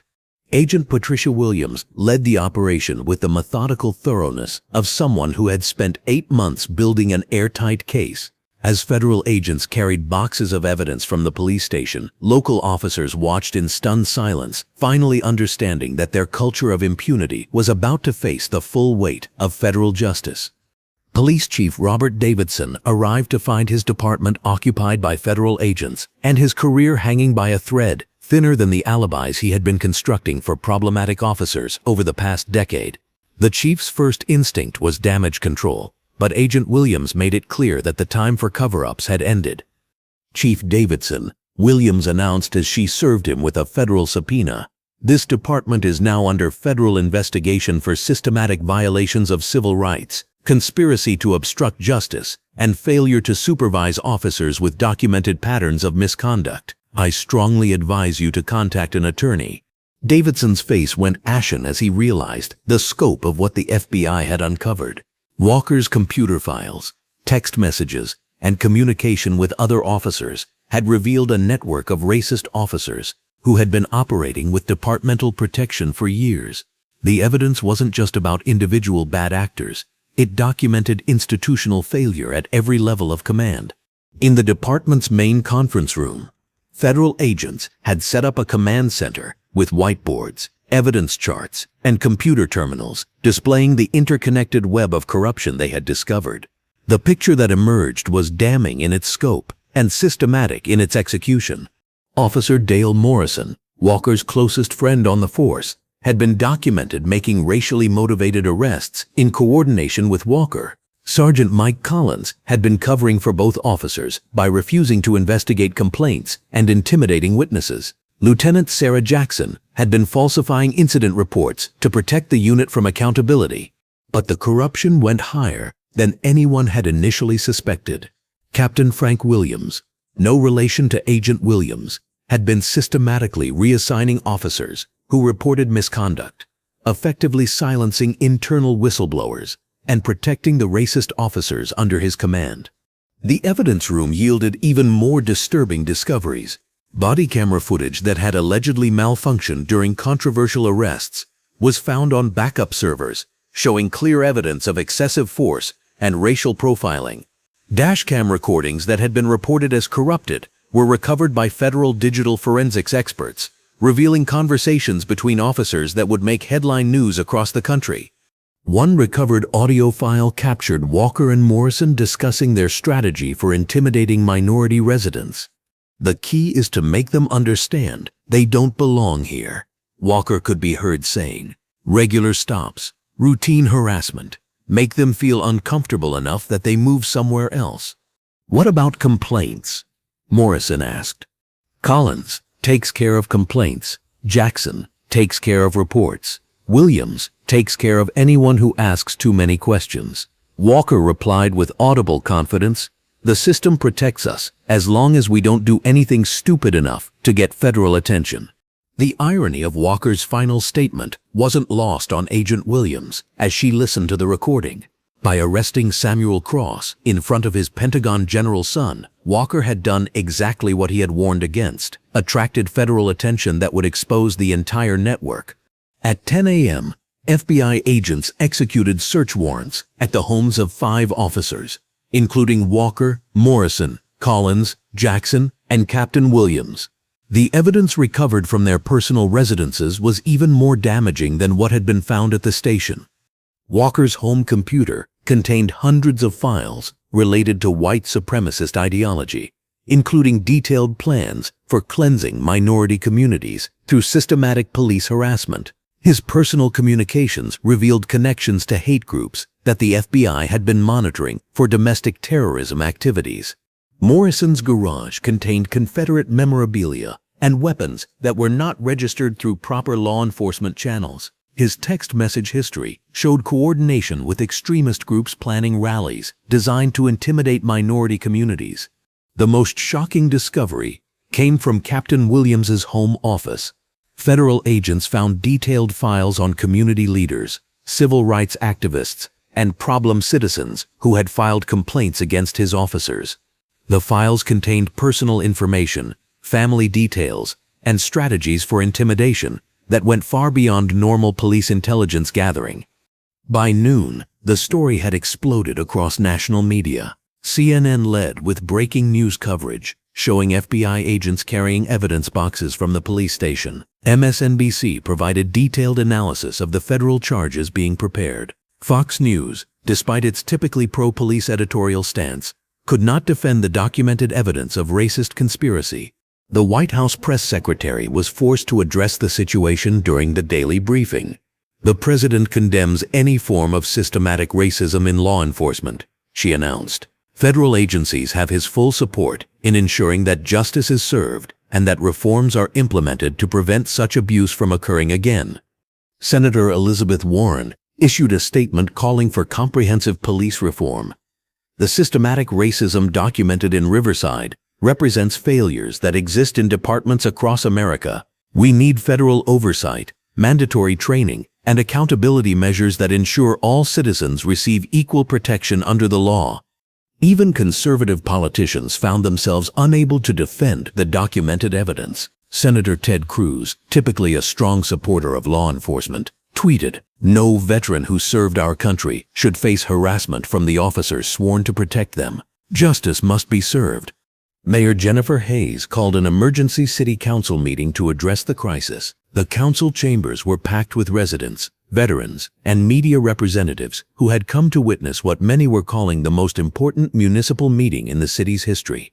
"This city has failed its residents," Mayor Hayes admitted, her voice heavy with the weight of revelations that had destroyed any pretense of plausible deniability. "The evidence revealed by the federal investigation shows systematic abuse that we should have discovered and stopped years ago." The mayor's admission was met with angry shouts from the audience. Maria Santos, the nurse whose husband had been repeatedly harassed by Walker, stood up and demanded answers.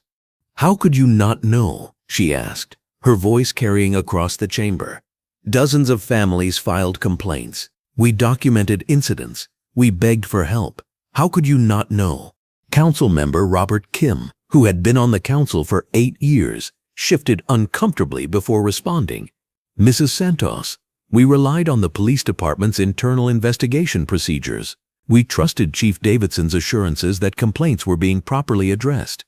"You trusted them because it was easier than doing your job," came a voice from the back of the chamber. Charlie Santos, leaning on his cane, but standing with the authority of someone who had earned the right to speak truth to power, addressed the council directly. "Every one of you knew there were problems," Charlie continued. "Every one of you heard the complaints, saw the patterns, witnessed the fear in this community. But investigating would have been difficult, would have required courage, would have meant standing up to people who had power. So you chose not to see." The council meeting lasted 4 hours, with resident after resident sharing stories of police misconduct that had been ignored, dismissed, or covered up. The cumulative testimony painted a picture of systematic failure not just by the police department, but by every level of city government that had chosen to look the other way. General Sean Cross attended the meeting as an observer, taking notes that would become part of the federal case file. Watching local officials scramble to distance themselves from the corruption they had enabled, he understood that accountability would require more than criminal charges. It would require complete institutional reform. After the meeting, Sean was approached by Patricia Chen, an investigative journalist from the Washington Post, who had driven down to cover the story. "General Cross," Chen asked, "what do you think this case reveals about policing in America?" Sean considered the question carefully before responding. "This case reveals that racism in law enforcement isn't just about individual bad actors. It's about systems that protect those actors, institutions that enable their behavior, and communities that choose silence over justice." Officer Walker was protected by supervisors, covered for by colleagues, and enabled by officials who preferred maintaining the status quo to confronting uncomfortable truths. "What needs to change?" Chen asked. "Everything," Sean replied. "Training, supervision, accountability measures, complaint procedures, community oversight, and the culture that treats badges as shields against consequences rather than symbols of responsibility to serve all citizens equally." That evening, the Department of Justice announced that it would be conducting a comprehensive investigation of the Riverside Police Department under the federal consent decree process. The announcement meant that the department would be placed under federal supervision until it could demonstrate systematic reforms and constitutional policing practices. Attorney General Merrick Garland addressed the nation during a primetime press conference. The evidence revealed in Riverside shows systematic violations of civil rights that cannot be tolerated in a democracy. The Department of Justice will use every available tool to ensure that reforms are implemented and that such abuse never occurs again. The federal announcement sent shockwaves through police departments across the country. If a small-town department could face federal takeover for protecting racist officers, no department was safe from scrutiny. Police chiefs from coast to coast began reviewing their own complaint procedures, training protocols, and supervision practices. Walker's police union issued a final statement distancing themselves from his actions. The evidence revealed through the federal investigation shows behavior that contradicts every principle of professional law enforcement. Officer Walker and his associates acted outside their training, outside their oaths, and outside the law. They do not represent the vast majority of officers who serve with honor and integrity. The statement was widely seen as too little, too late. The union had defended Walker through years of complaints and misconduct allegations, had provided legal representation for officers with documented patterns of abuse, and had lobbied against accountability measures that might have prevented the systematic corruption. By Tuesday morning, criminal defense attorneys were arriving in Riverside to represent the officers facing federal charges. The legal teams included specialists in civil rights law who understood that their clients were facing potential decades in federal prison if convicted. Walker's attorney, James Morrison, no relation to the veteran Tom Morrison, held a brief press conference outside the federal courthouse. Officer Walker maintains his innocence and looks forward to his day in court. The allegations against him are based on misunderstandings and taken out of context communications that do not reflect his true character or intentions. The defense statement was immediately contradicted by additional evidence released by federal prosecutors. Video footage, audio recordings, and documentary evidence created a comprehensive picture of planned, systematic, and intentional civil rights violations that would be difficult for any defense team to explain away. Samuel Cross, watching the legal maneuvering from his living room, felt a mixture of satisfaction and sadness. Satisfaction that justice was finally being served. Sadness that it had taken so long and required so much pain for so many families. His son called that evening to update him on the federal investigation's progress. "Dad, they've found evidence of misconduct going back over a decade. Walker and his associates are going to face serious federal charges, and the entire department is going to be restructured." "What about the families who were hurt before anyone was watching?" Samuel asked. "What about the victims who suffered in silence because they didn't have a Pentagon general for a son?" Sean was quiet for a moment, understanding that justice delayed was justice denied for too many people. "We're working on that too, Dad. The federal consent decree will include provisions for victim compensation, community healing programs, and systematic reforms designed to prevent future abuse." "Good," Samuel replied. "This was never just about me. It was about making sure that no family has to endure what we've seen in this community." As the sun set on Tuesday evening, the full scope of the systematic corruption was still being revealed. Federal agents continued processing evidence, prosecutors continued building cases, and community members continued coming forward with additional stories of abuse. Officer Ethan Walker sat in his house under federal surveillance, understanding that his career was over, his freedom was in jeopardy, and his actions had exposed a network of corruption that would change law enforcement practices across the country. The systematic exposure was complete. The legal reckoning was about to begin. The federal courthouse in downtown Richmond had seen many significant cases over its 70-year history, but few had attracted the national attention focused on United States virtuous Ethan Walker. As dawn broke on Wednesday morning, the courthouse steps were already crowded with media trucks, protesters holding signs reading "Justice for Samuel Cross," and veterans in uniform who had come to witness what many were calling a defining moment for police accountability in America. U.S. Attorney Michael Chen had spent 3 sleepless days preparing the most comprehensive civil rights prosecution his office had ever undertaken. The evidence against Walker and his co-conspirators was overwhelming, but Chen understood that this case would set precedents for how federal authorities addressed systematic police corruption across the country. This isn't just about one officer's misconduct, Chen told his prosecution team during their final preparation meeting. This is about sending a message that federal authorities will not tolerate systematic violations of constitutional rights, regardless of who the perpetrators are or what institutions have protected them. The grand jury had returned indictments against 5 officers on Tuesday afternoon. Walker faced the most serious charges: conspiracy to violate civil rights under color of law, deprivation of rights under color of law, and conspiracy to obstruct justice. If convicted on all counts, he could face up to 30 years in federal prison. Officer Dale Morrison, Sergeant Mike Collins, Lieutenant Sarah Jackson, and Captain Frank Williams each faced related charges for their roles in the conspiracy. The federal prosecutors had built their case methodically, using text messages, audio recordings, and witness testimony to demonstrate a pattern of coordinated misconduct that had been operating for years. Walker's defense attorney, James Morrison, had requested a change of venue, arguing that pretrial publicity had made a fair trial impossible in the local jurisdiction. Federal Judge Patricia Martinez denied the motion, noting that the case involved federal civil rights violations that were of national concern and that jury selection procedures would ensure fairness. At 9 a.m., Walker and his co-defendants entered the courthouse through a side entrance, avoiding the crowds but unable to escape the cameras that captured their walk to what would likely be the end of their law enforcement careers. Walker looked smaller, somehow, his confidence stripped away by weeks of federal investigation and media scrutiny. The courtroom was packed with capacity, with spectators including veterans, community members who had been victimized by the defendants, civil rights activists, and law enforcement officials who understood that the outcome would influence police practices nationwide.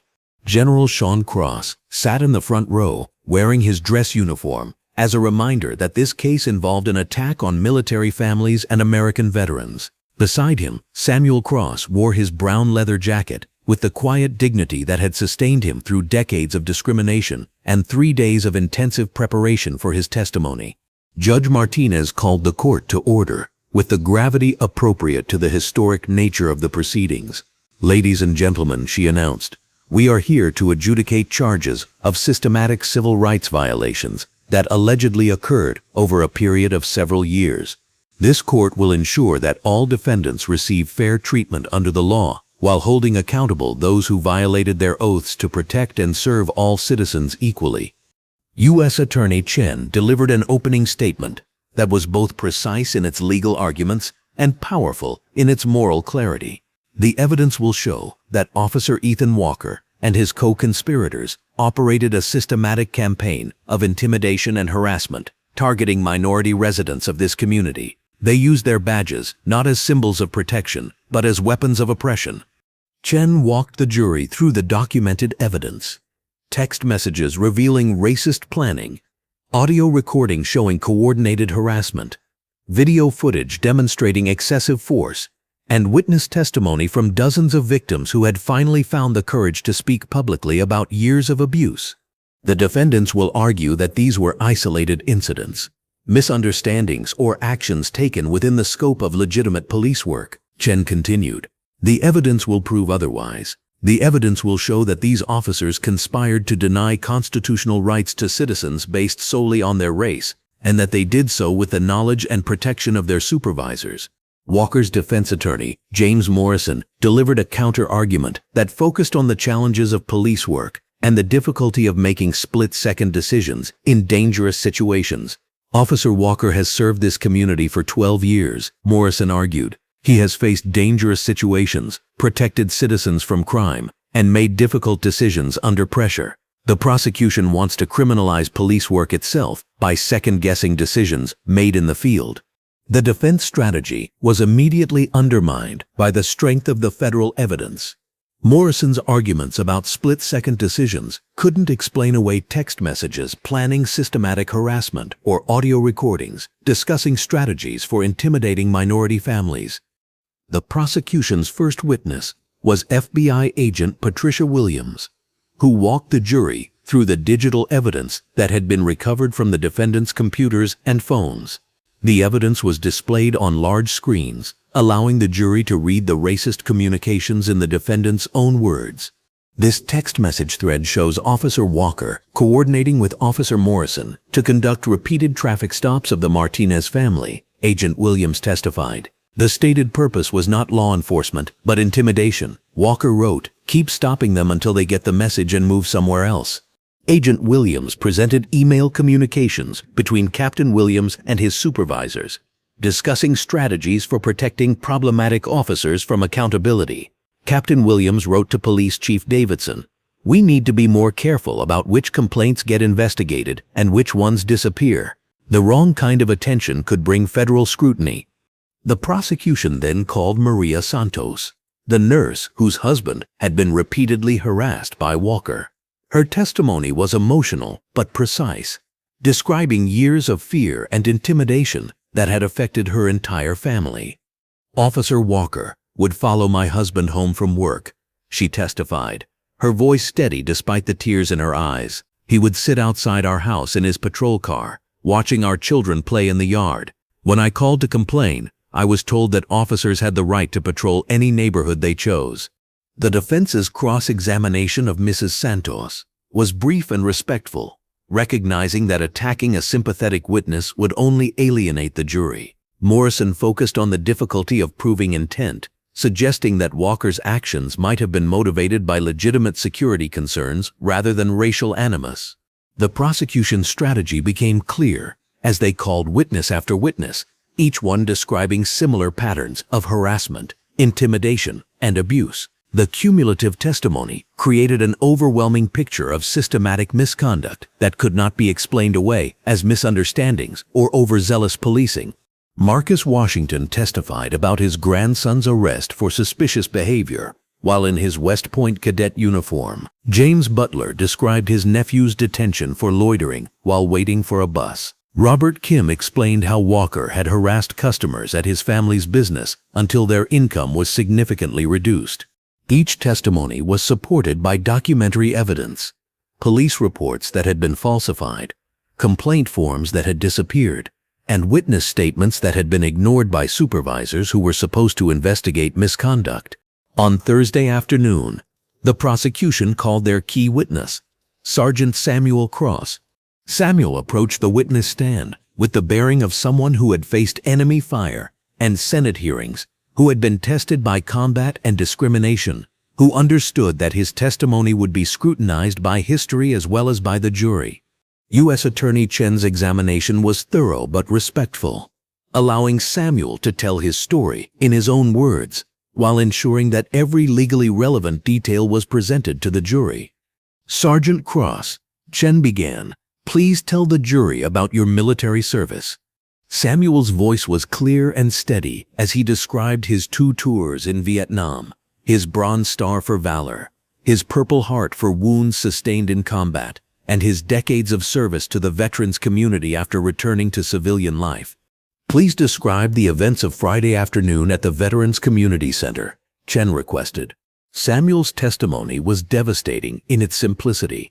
He described arriving at the center for the weekly meeting, sitting in his usual seat, and being arrested by Officer Walker without explanation or justification. "Did Officer Walker ask for your identification?" Chen asked. "No, sir." "Did he explain why you were being arrested?" "He said I was trespassing, but I had been attending meetings there for 20 years. "Did you resist arrest in any way?" "No, sir. I was raised to respect law enforcement, even when law enforcement doesn't respect me." The defense's cross-examination of Samuel was careful and brief. Morrison understood that attacking a decorated war hero would destroy any sympathy the jury might have for his client. Instead, he focused on suggesting that Walker's actions, while inappropriate, did not rise to the level of federal crimes. "Sergeant Cross," Morrison asked, You were ultimately released without charges, correct? Yes, sir. After my son arrived and identified himself. And Officer Walker did apologize for the misunderstanding? Samuel paused, considering the question carefully. Mr. Morrison, Officer Walker apologized after he realized who my son was. But he never apologized for arresting an elderly veteran for the crime of existing while black in a veterans center.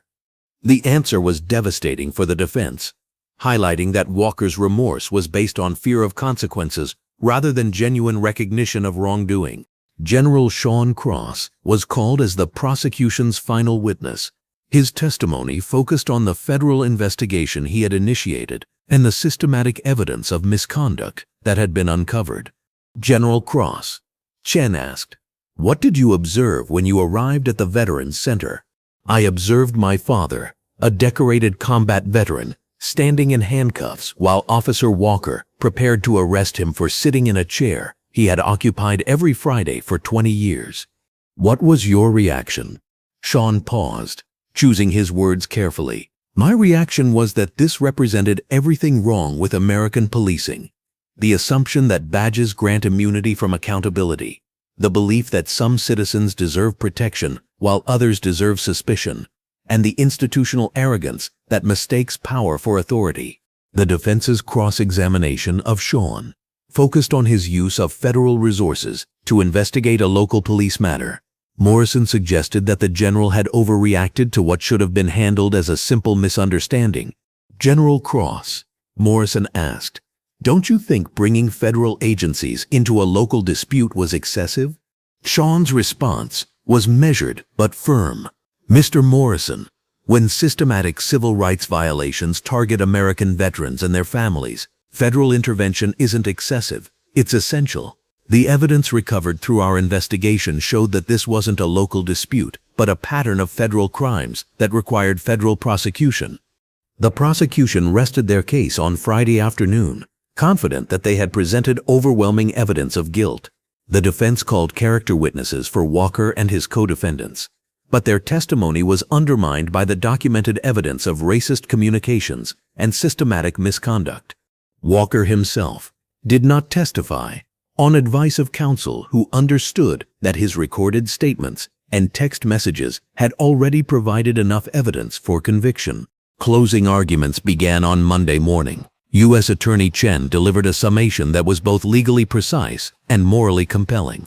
"Ladies and gentlemen of the jury," Chen concluded, "the evidence in this case is not complicated. Officers sworn to protect and serve all citizens instead chose to terrorize and intimidate citizens based on race. They used their badges as weapons, their authority as shields, and their institutions as protection for systematic violations of constitutional rights. The defendants want you to believe that this was about police work, about public safety, about difficult decisions made under pressure. The evidence shows otherwise. The evidence shows planning, coordination, and systematic abuse that continued for years because these officers believed they were above the law. Your verdict will send a message, not just to these defendants, but to law enforcement officers across America. You can send the message that badges grant immunity and that systematic racism will be protected by institutions. Or you can send the message that no one is above the law, that constitutional rights apply to all citizens, and that those who violate their oaths will face consequences. The defense's closing argument focused on the challenges of police work and the danger of criminalizing split-second decisions. Morrison argued for reasonable doubt, suggesting that the evidence could be interpreted as overzealous policing rather than criminal conspiracy. The jury deliberated for 6 hours before returning their verdict. "Have you reached a verdict?" Judge Martinez asked. "We have, Your Honor," the jury foreman replied. "On the charge of conspiracy to violate civil rights under color of law, how do you find the defendant Ethan Walker?" "Guilty." "On the charge of deprivation of rights under color of law, how do you find the defendant?" "Guilty." "On the charge of conspiracy to obstruct justice, how do you find the defendant?" "Guilty." The verdicts continued for all defendants on all counts. Walker stared straight ahead as his conviction was announced, understanding that his life as he had known it was over. The other defendants showed varying degrees of shock and resignation as they faced the reality of federal prison sentences. Judge Martinez scheduled sentencing for 6 weeks later, allowing time for pre-sentence investigations and victim impact statements. As the defendants were led away in handcuffs, the courtroom erupted in applause from the victims and supporters who had waited years for this moment of accountability. Samuel Cross watched the proceedings with quiet satisfaction, understanding that justice had finally been served, but also recognizing that the real work of healing and reform was just beginning. His son placed a hand on his shoulder as they left the courthouse together. "Dad, it's over." "No, son," Samuel replied, looking back at the courthouse where justice had finally been served. "This is just the beginning." 6 weeks after the guilty verdicts, the federal courthouse in Richmond was once again filled to capacity for the sentencing hearing that would determine how Officer Ethan Walker and his co-conspirators would pay for their systematic violations of civil rights. The morning sun streamed through the tall windows, casting long shadows across a courtroom where justice was about to be measured, not just in years of imprisonment, but in the precedent set for police accountability across America. Judge Patricia Martinez had spent weeks reviewing pre-sentence reports, victim impact statements, and legal precedents that would guide her decisions. The federal sentencing guidelines provided a framework, but the historic nature of the case, the first successful prosecution of a police conspiracy targeting military veterans, required careful consideration of the broader implications. Ethan Walker sat at the defendant's table wearing an orange jumpsuit, his confidence and arrogance replaced by the hollow stare of someone who had finally realized the magnitude of his crimes. The man who had once terrorized families with the authority of his badge now looked like what he had always been beneath the uniform, a small, frightened person whose power had come from an institution that no longer protected him. U.S. Attorney Michael Chen stood to address the court before sentencing began. "Your Honor, the defendants before you today violated the most fundamental principle of American democracy, that all citizens, regardless of race, deserve equal protection under the law. They used their badges not to serve and protect, but to intimidate and oppress. They targeted veterans who had served this country with honor, families who had contributed to their communities, and citizens whose only crime was existing while black in America." Chen paused, looking at the packed courtroom filled with victims, veterans and community members who had come to witness this moment of accountability. "The sentences you impose today will send a message to law enforcement officers across this country. They will learn that systematic racism has consequences, that institutional protection has limits, and that no one, no matter what uniform they wear, is above the law." The prosecution requested the maximum sentence allowable under federal guidelines, 25 years for Walker, with graduated sentences for his co-conspirators based on their level of involvement in the conspiracy. Walker's defense attorney, James Morrison, made a final plea for leniency that rang hollow in light of the overwhelming evidence of planned, systematic abuse. "Your Honor, Officer Walker recognizes that his actions were wrong. He has lost his career, his reputation, and his standing in the community. He asks for the court's mercy and the opportunity to make amends for his mistakes." Judge Martinez listened to the defense arguments with the patience required by due process, but her expression suggested that Walker's attorney was fighting a losing battle against the weight of documented evidence and victim testimony. The victim impact statements began with Samuel Cross, who approached the podium wearing his brown leather jacket with the dignity that had sustained him through combat, discrimination, and 3 months of legal proceedings. "Your Honor," Samuel began, his voice clear and steady, "I want you to understand that Officer Walker's actions affected more than just the people he directly harassed. He damaged the relationship between law enforcement and the communities they serve. He betrayed the trust that makes democracy possible. He weaponized the very institutions that are supposed to protect us." Samuel paused, looking directly at Walker, who refused to meet his gaze. "I served this country in Vietnam.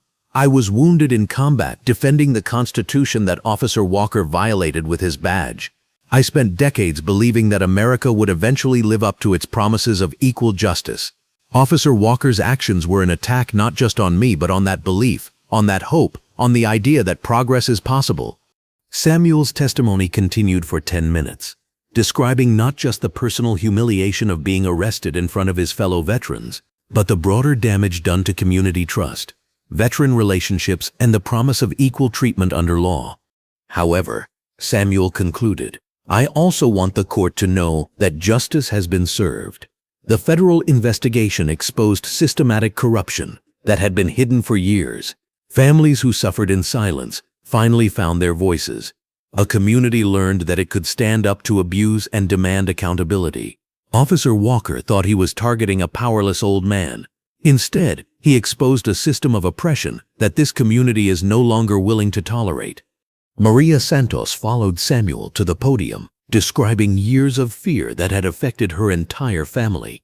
"Officer Walker didn't just harass my husband," she testified through tears. "He terrorized our children, who watched police cars follow their father home from work. He stole our sense of safety, our belief that we belonged in our own community, our confidence that calling 911 would bring help instead of harassment."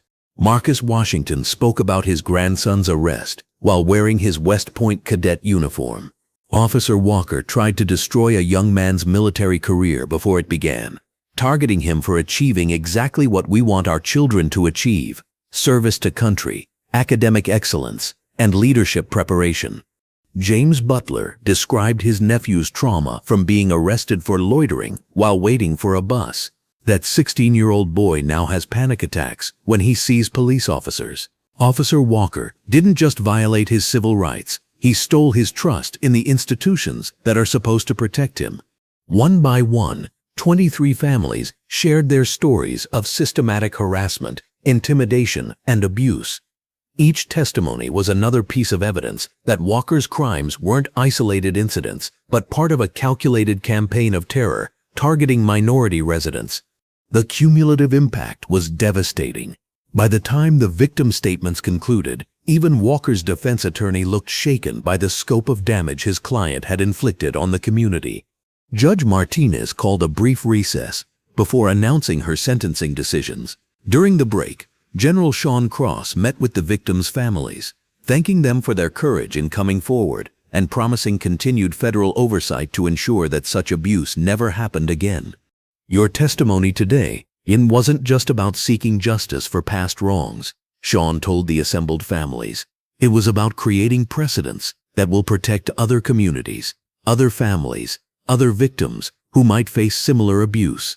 Your courage today will help prevent other children from experiencing what your children experienced." When court reconvened, Judge Martinez delivered her sentencing decisions with the gravity appropriate to the historic nature of the case. "Officer Ethan Walker," she began, "you have been convicted of systematic civil rights violations that represent some of the most serious crimes a law enforcement officer can commit. You used your badge as a weapon against the very people you swore to protect. You targeted veterans who served this country with honor. You terrorized families based solely on the color of their skin. You conspired with other officers to create a culture of impunity that damaged this community for years." Judge Martinez paused, allowing the weight of her words to settle over the silent courtroom. "The evidence shows that your crimes were not the result of poor judgment or split-second decisions under pressure. They were planned, coordinated, and systematic violations of constitutional rights that continued for years because you believed your badge made you untouchable."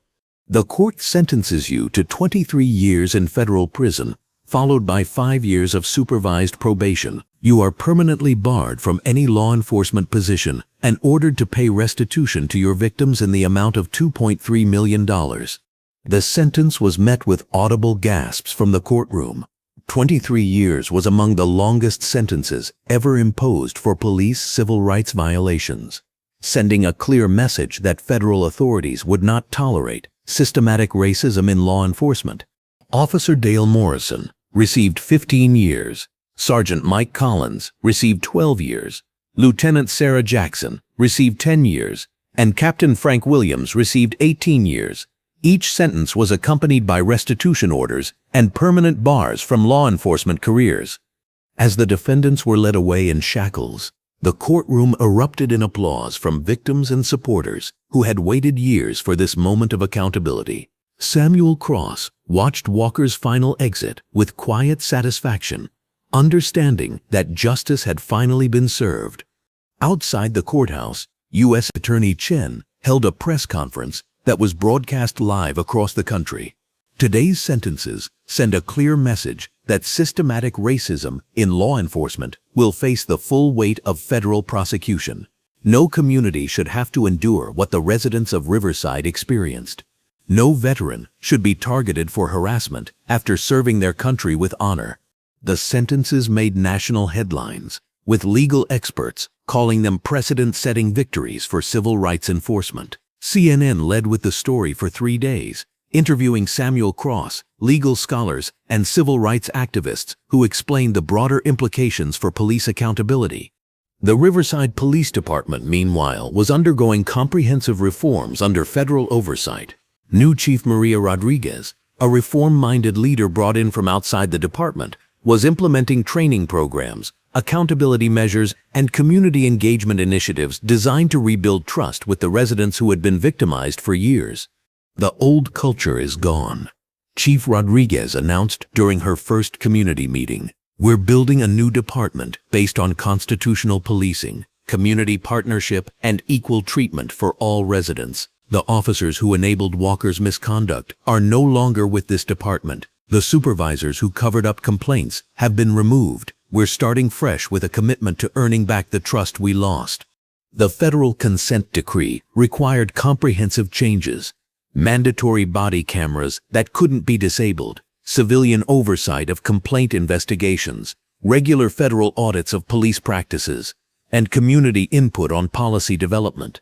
The reforms were expensive and time-consuming, but they represented the kind of systematic change that victims' families had been demanding for years. 3 months after the sentencing, the Riverside Veterans Community Center held a special ceremony that would have been unimaginable during Walker's reign of terror. The building was being renamed the Samuel Cross Veterans Community Center in honor of the man whose dignity under persecution had catalyzed federal intervention and systematic reform. The ceremony was attended by veterans from across the country, military leaders from the Pentagon, and federal officials who had worked on the prosecution. General Sean Cross delivered the keynote address, speaking about service, sacrifice, and the ongoing work of building a more perfect union. My father never wanted to be a symbol, Sean said, looking out over a crowd that included many of Walker's former victims. He wanted to be a veteran among veterans, a community member among neighbors, a citizen enjoying the freedoms he had fought to protect. Officer Walker tried to deny him that simple dignity. Instead, he accidentally created something more powerful, a movement for justice that reached from this community to the highest levels of federal government. Samuel Cross was invited to cut the ribbon for the newly renamed center, but he insisted that representatives from all 23 victimized families join him for the ceremony. The image of the elderly veteran in his brown leather jacket, surrounded by the families whose courage had helped expose systematic corruption, became an iconic photograph that would be used in civil rights textbooks for generations. This center represents more than my name, Samuel said during his brief remarks. It represents the idea that justice delayed is not justice denied if good people refuse to give up. It represents the belief that institutions can change if citizens demand accountability. It represents the hope that our children will inherit a country that lives up to its promises. The ceremony concluded with the unveiling of a memorial plaque listing the names of all families who had been victimized by Walker's conspiracy. The plaque included a quote from Samuel's victim impact statement. Officer Walker thought he was targeting a powerless old man. Instead, he exposed a system of oppression that this community is no longer willing to tolerate. 6 months after the sentencing, Samuel and Sean Cross sat together in the newly renamed Veterans Center, participating in the same Friday afternoon fellowship that had been interrupted by Walker's arrest. The room was fuller now, with new members who had been afraid to attend during the years of police harassment. "Do you think we changed anything?" Samuel asked his son, as they watched veterans share stories and support each other through the challenges of civilian life. Sean considered the question carefully before responding. "Dad, Walker is in federal prison. His co-conspirators are serving lengthy sentences. The department has been completely reformed under federal oversight. 23 families received justice and compensation, and this community learned that it has the power to demand accountability from the institutions that serve it. But beyond that, Sean continued, we created precedents that will protect other communities, other families, other veterans who might face similar abuse. Police departments across the country are reviewing their practices because they saw what happened when systematic racism was exposed to federal scrutiny. Samuel nodded, satisfied that their fight had created something larger than personal justice. Your mother would be proud, he said quietly. She'd be proud of both of us, Sean replied. But mostly, she'd be proud that we didn't let anger turn into hatred, that we didn't let injustice turn into cynicism, that we used our pain to create progress. As the afternoon meeting concluded, Samuel and Sean walked out together, father and son united by shared values and a common commitment to justice. The brown leather jacket that had made Samuel a target was now displayed in a place of honor in the center's lobby, accompanied by a plaque explaining its significance in the fight for civil rights and police accountability. The community that Officer Ethan Walker had tried to terrorize had not only survived his abuse, but had transformed it into a movement for justice that would protect future generations from similar persecution. The Veterans Center that he had tried to infiltrate with his prejudice had become a symbol of dignity, resistance, and the power of communities to demand accountability from their institutions. In federal prison, Walker faced the reality that his life of institutional protection and racial intimidation was over. He would spend the next 2 decades understanding what his victims had always known, that dignity comes not from the uniform you wear, but from the character you display, that respect is earned through service rather than demanded through force, and that justice, though sometimes delayed, is ultimately more powerful than any badge. The legacy of Samuel Cross's arrest lived on not in the humiliation Walker had intended to inflict, but in the precedents established for police accountability, the reforms implemented to protect civil rights, and the community that had learned to stand up for itself when institutions failed to provide protection. Years later, law enforcement academies would study the Walker case as an example of how systematic racism destroys community trust and undermines public safety. Civil rights lawyers would cite the precedents in cases across the country. Community organizers would point to Riverside as proof that ordinary citizens could challenge powerful institutions and win. But for Samuel Cross, the most important legacy was simpler: a community where his grandchildren could grow up believing that the uniform should inspire respect rather than fear, that citizenship meant equal treatment under law, and that America, despite its failures, was still capable of progress when good people refused to accept injustice as inevitable. The afternoon sun set over the Samuel Cross Veterans Community Center, where American heroes gathered every Friday to remember their service and support each other through the ongoing challenges of building a more perfect union. It was exactly what Samuel had always wanted, a place where dignity was recognized, service was honored, and justice was not just a promise but a practice. The fight for that justice had cost him greatly, but it had also revealed something more powerful than any individual's suffering: the capacity of communities to transform pain into progress, injustice into accountability, and fear into the kind of courage that changes the world. In the end, Officer Ethan Walker had been right about one thing: his actions had indeed determined who belonged in America. But the answer wasn't what he had intended. The people who belonged were those who stood up for justice, who refused to accept discrimination as normal, who believed that their country could be better than its worst moments. Samuel Cross, wearing his brown leather jacket with quiet pride, had always belonged. It had just taken a federal prosecution to remind everyone else. Have you ever experienced a moment when someone underestimated your worth simply because of how you looked? Have you witnessed injustice that seemed protected by the very systems designed to prevent it? Samuel Cross's story reminds us that real change happens when communities refuse to stay silent, when families find the courage to speak truth to power, and when justice finally catches up to those who thought they were untouchable. This story resonates because it shows us that dignity can overcome prejudice, that courage can defeat corruption, and that sometimes it takes one person's fall to lift up an entire system toward justice. The brown leather jacket that made Samuel a target became a symbol of resistance that changed policing practices across America. If you believe in holding institutions accountable when they fail to protect the people they serve, please like this video, share it with others who need to see that change is possible, and subscribe to Color of Justice for more stories that document both the persistence of injustice and the power of communities to demand something better. Every share helps us reach someone who might be feeling invisible right now, someone who needs to know that their voice matters, that their experience counts, and that justice, though sometimes delayed, is always worth fighting for. Thank you for staying with Samuel Cross's story until the very end.